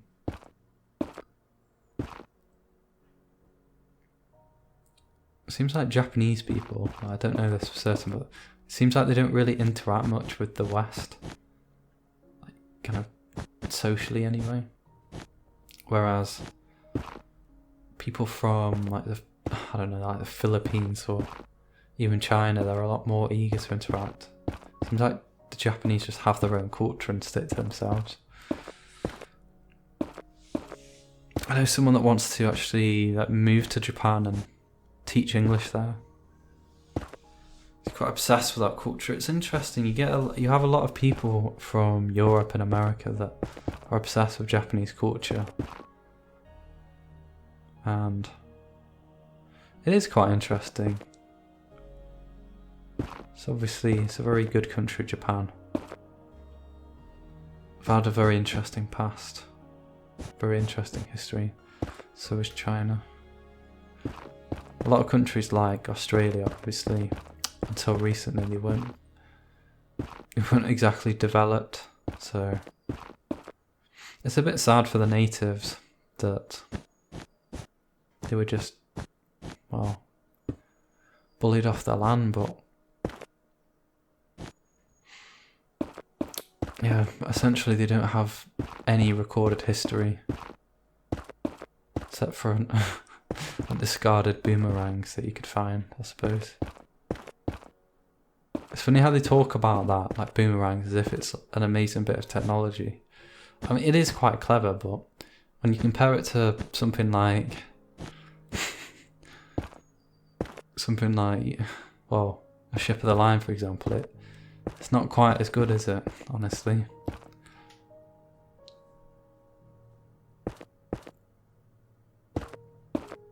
Being a European, I guess it's a bit of my bias is coming through.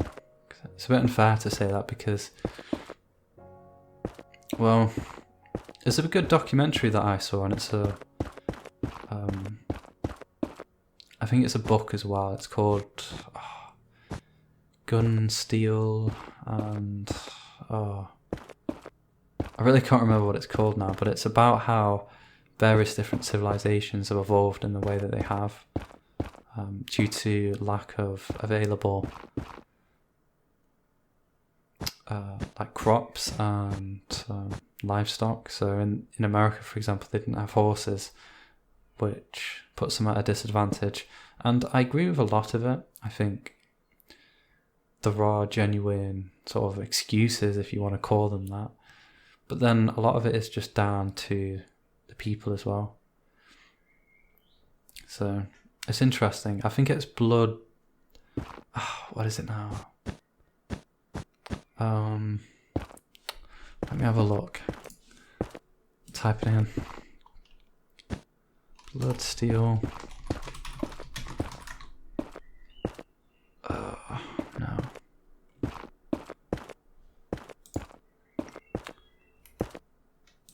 It's funny how I'm looking at this. Not even watching the video now.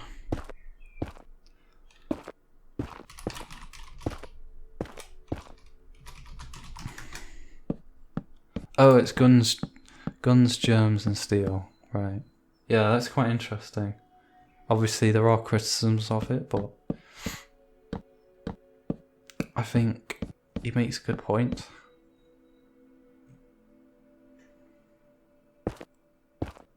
Yeah, very interesting. A friend told me about that a few years ago. It's unfortunate I don't talk to that friend anymore. It's awkward because he had a falling out with another friend, and I was close to that friend, so it's awkward now to invite him to places or invite him to speak. So I just don't speak to him anymore. Yeah, quite a nice guy, interesting guy. He liked me even though we disagreed a lot on things, which is, I really respect people like that, even though you can have an argument or a debate with someone, and even if they disagree with you, if you still respect them, if you call them a moron, and then you just like belittle them at every opportunity, that's bad behaviour. But then if you can disagree and just accept your differences, I really respect people that can do that. That's what I try to do. I think a lot of people these days, they're very, this is just my experience, but they're very, very sensitive when it comes to these kind of things. If you disagree with them, they take it as a personal attack. I think people need to learn how to take constructive criticism and learn how to properly debate with someone, rather than just, I don't think your aim should be to win the argument, really. Your aim should be to learn from the other person, if anything, or teach them. Why would the objective be to simply win? It's not, it shouldn't be like that, really. If that's all you do, if you just want to win all the time, then you're never going to learn, are you? So, like I've said a few times, I didn't used to take criticism very well, but partially down to doing this kind of stuff. Obviously people criticise me a lot. A lot of the time it's not justified, but some of the time it is. When I used to do a lot of building in this game, people would say, oh, this is good, but this isn't.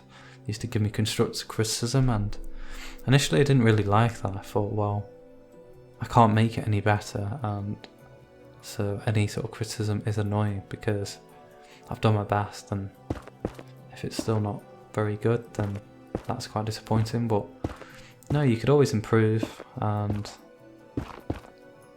I think once you hit the stage where you can't improve, things become very boring. And do that with everything, or try to do that with everything, really.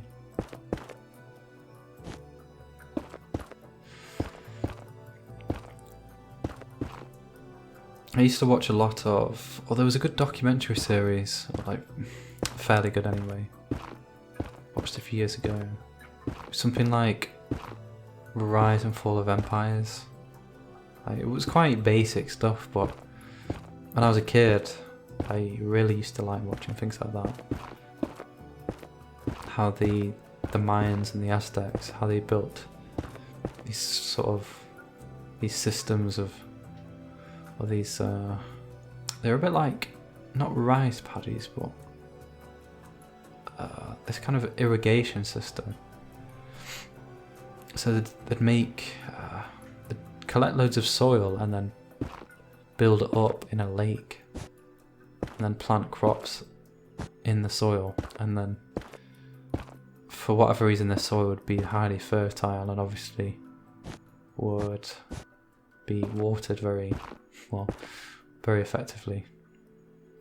The soil would remain moist, and that kind of thing. The way that they made the aqueducts, not just the Romans but the Mayans and Aztecs made aqueducts, and how they managed to build these great things, how they managed to make these tools. I find it very, very interesting. Obviously, as a man, I don't know, like women might have this as well, but that's kind of what we're adapted to do. Naturally, we're going to find that very interesting. I like to do that. Like, as a kid, I used to make shelters and used to make kind of like wooden weapons. There's this thing called an atlatl. So it's like a long dart or a javelin, like a thin javelin, that you throw with a thrower. So if you've ever had like a tennis ball thrower for a dog, it's like that, but instead of throwing a tennis ball, you're throwing a dart. So I used to like making those kind of things, and like a basic bow and arrow as well. Not very good. It was just made out of like saplings. It wasn't like a carved bow, and the arrow wasn't particularly straight, but doing that kind of stuff was really good. I did used to go to, I don't know, in the States, if you have scouts or something like that, basically a load of kids, or it's like an activity for kids where they learn how to make campfires and go camping and learn how to use tools. The unfortunate thing with that is, in this country, it wasn't done very well. We did go camping, but it wasn't camping it was camping next to a forest, but it was all very easy and very, very like clean, I guess you could say. We didn't learn how to use like a knife or a saw or an axe or anything like that. We didn't really learn how to make a fire. I remember them saying, oh, you have to bring kindling to the camp, but then why not go to the camp with an axe, cut down a tree, and then make your own kindling? That's what it's about, isn't it? It's basically just a step up from caravan camping, so yeah, I gave that up quite quickly. I quite enjoy cutting down trees, not healthy trees. It's not like I enjoy going down to the local forest and just cutting down an oak tree. I'm not going to do that, but just cutting up wood, splitting wood, and it's quite satisfying. It's like reasonable exercise as well. It's good cardio. Trouble is, in this country, I don't know if your country has a lot of mosquitoes, but England unfortunately does have quite a few mosquitoes, and I can't remember what blood type I am. It's quite embarrassing to say, but I think they'd like my blood type, or they're attracted to my blood type, so I get bitten far more than an average person, and I wear shorts and like short sleeve shirt quite often as well. So in the summertime, if I spend time next to the river, the likelihood is I'll have about 10 bites on me by the end of the day, or even more than that. We have midges as well, but their bites don't really affect me as much. Whereas a mosquito bite, the bite becomes really itchy after a while. It's horrible. Well, not horrible, but it's just a bit irritating. And yeah, I should just wear trousers and a long sleeve shirt, but sometimes I'm just too lazy.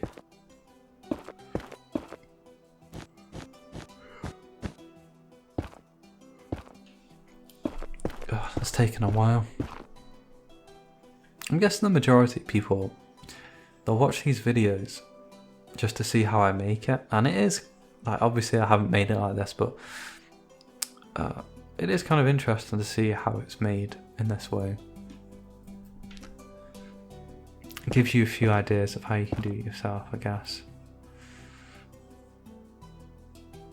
We get hornets as well in this country. It's funny, a lot of people think England's just a place of very boring animals, and yeah, to an extent that's true. We don't have any wolves anymore or any bears. They've been hunted and killed off many years ago, but the wildlife is still okay. Unfortunately, a lot of there was a statistic that I've read, and it's something like 99.5 or something ridiculous. A very, very small percentage of natural area has survived the Industrial Revolution. All the forests pretty much have been cut down. There are some remaining areas, but they're not very big, and I wouldn't say they're not very good, they're just not very big and they're quite far apart. So there are no sort of, in the United States you have things like Yellowstone, and because the area is quite big, it can support something like a wolf population, bison and things like that. But the areas here, they can't support anything really because they're just too small. It's not like a wolf can live in, a small bit of woodland, like a hectare. Is it a hectare? Oh, my measurements aren't very good, but basically a wolf needs a large territory, and there's nothing. You can't. There are no like large territories a wolf can exist in the UK. It's interesting. I heard someone say, not a conservationist, but someone like that. They wanted to reintroduce some kind of big wild, or lynxes, I think, or lynx. They want to reintroduce lynx to the UK, to Scotland, and the farmers don't like the idea, obviously, because it's a predator that they think could attack their livestock. Although I've heard that they probably won't. They'll attack things like foxes instead. I don't know. I think it seems a bit absurd to me to invest money and time into that.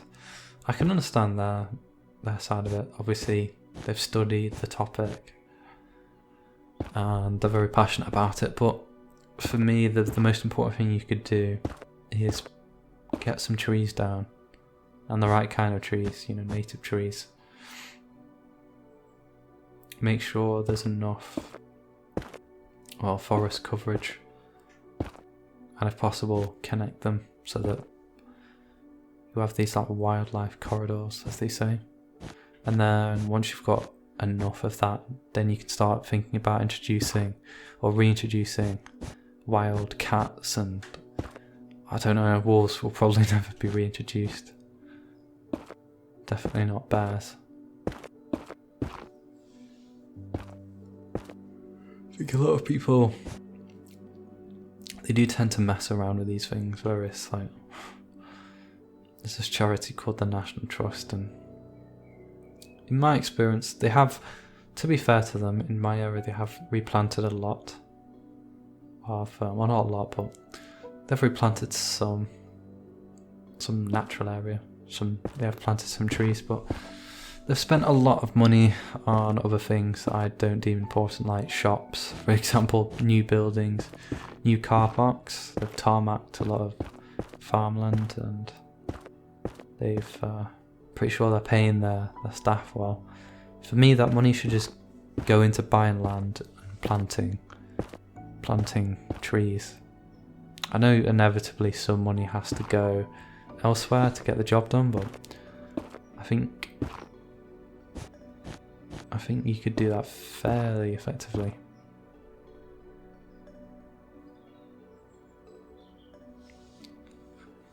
A lot of people seem to think that we can tackle climate change. I don't think there's much hope, honestly. I think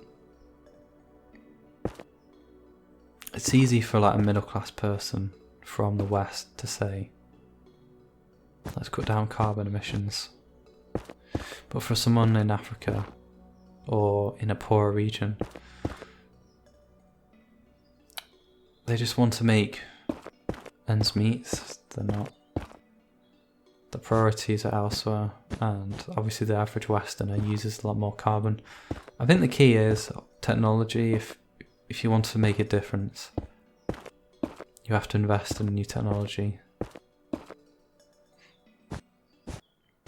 Obviously electric cars, so people like Elon Musk are making a good impact, and a lot of carbon emissions come from farming. Animal agriculture. That's a significant factor, so I don't know, maybe in the future we could like grow meat in a lab or have some kind of like alternative.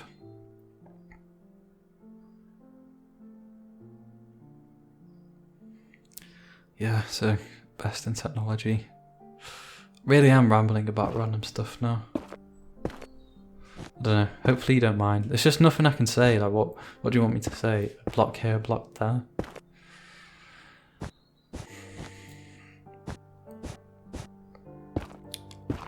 So almost done the square sails now. I'm just doing this to... I imagine some people watch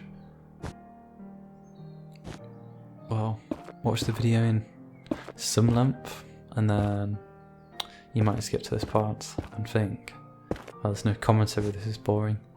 And like I say, it allows me to check for errors. And honestly, I don't really mind doing this. It's a bit of practice for me, I think. I said earlier, a lot of people struggle to talk at length. The mind goes blank or whatever. So I think this is like good training for me. I'm talking about ridiculous stuff, really, just completely irrelevant, but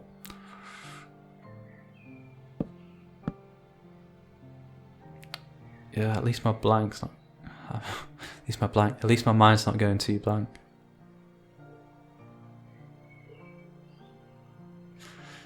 And switching over to these triangular sails, so we've got the mizzen sail at the back that I'm going to start on first, if I remember correctly.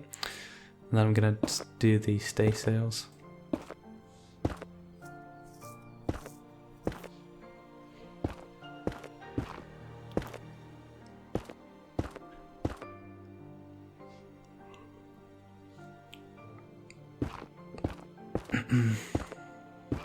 I had to raise this mizzen sail quite a lot compared to the black pearl. I think the design for this ship's a bit stupid, honestly. It looks nice, but it is a bit stupid.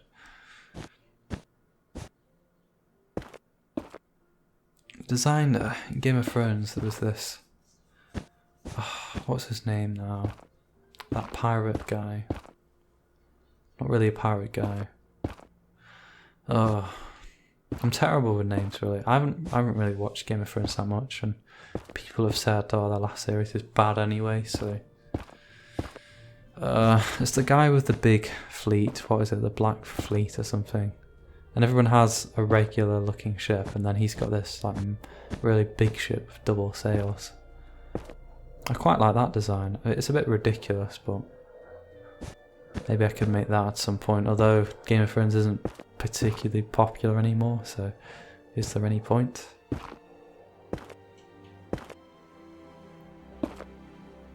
I agree with most people's thoughts on it though. It's nice. It was nice to have a series where there was no plot armor, but then towards the later seasons, obviously the main characters were protected. If you've ever seen, well, I probably shouldn't talk about it in case you want to watch it yourself, but yeah, like it really annoys me how in a lot of things this character or a particular character should definitely die.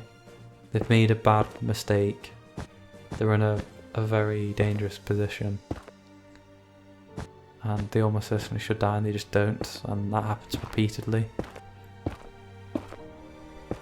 That's very disappointing.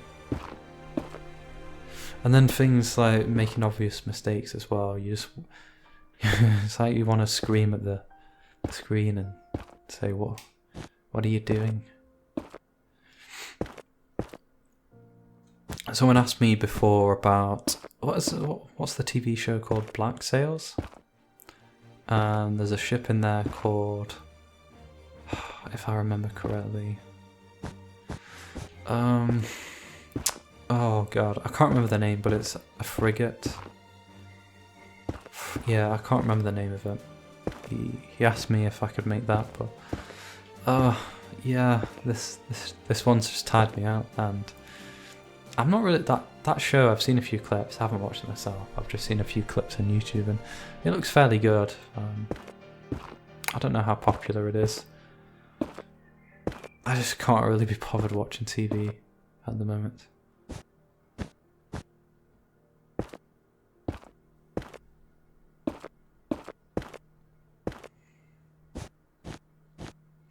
Really like the show House. That's really good. It's not anything complicated.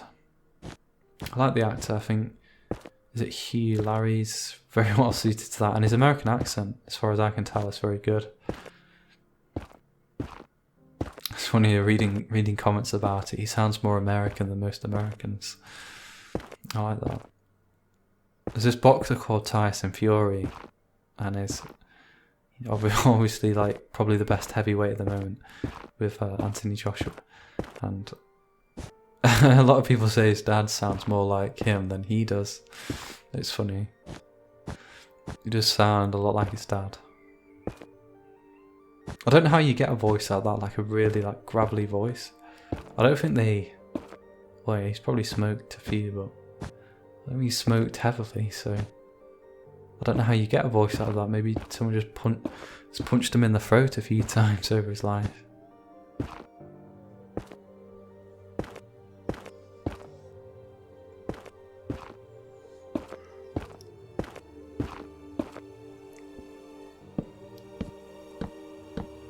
Just connecting it to the mast there.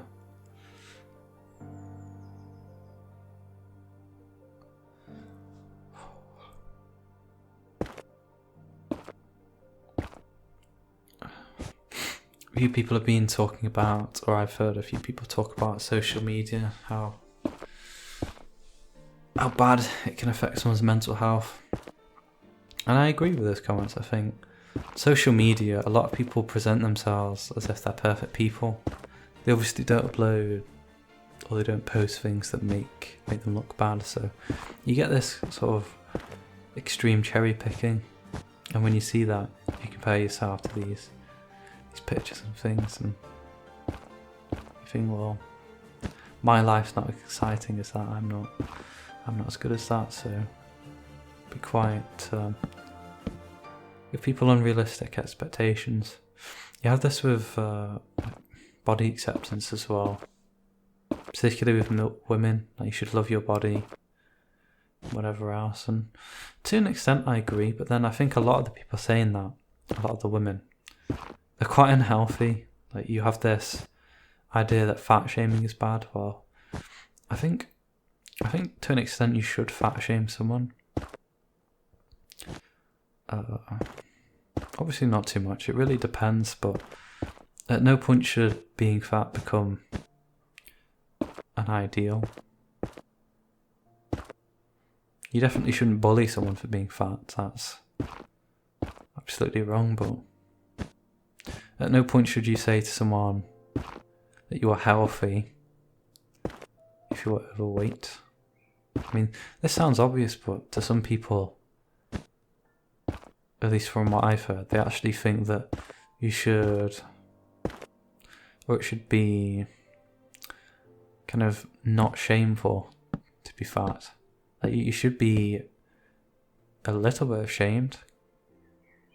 Doesn't make you a bad person, but it's obviously a weakness. So moving on to the flags anyway.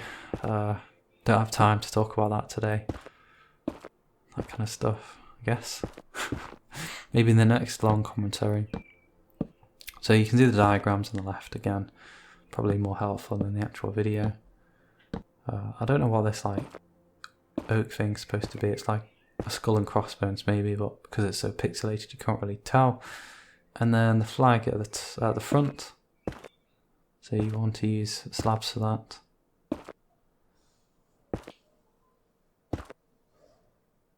Alright. So that's the ship completed. I hope you've enjoyed the tutorial. If you have followed it, well done, I suppose. It's been a quite a hard one, I imagine. I hope you've enjoyed the commentary. I know I've rambled on a lot, but yeah, once again, thank you for watching and thank you for any nice comments. I really do appreciate those.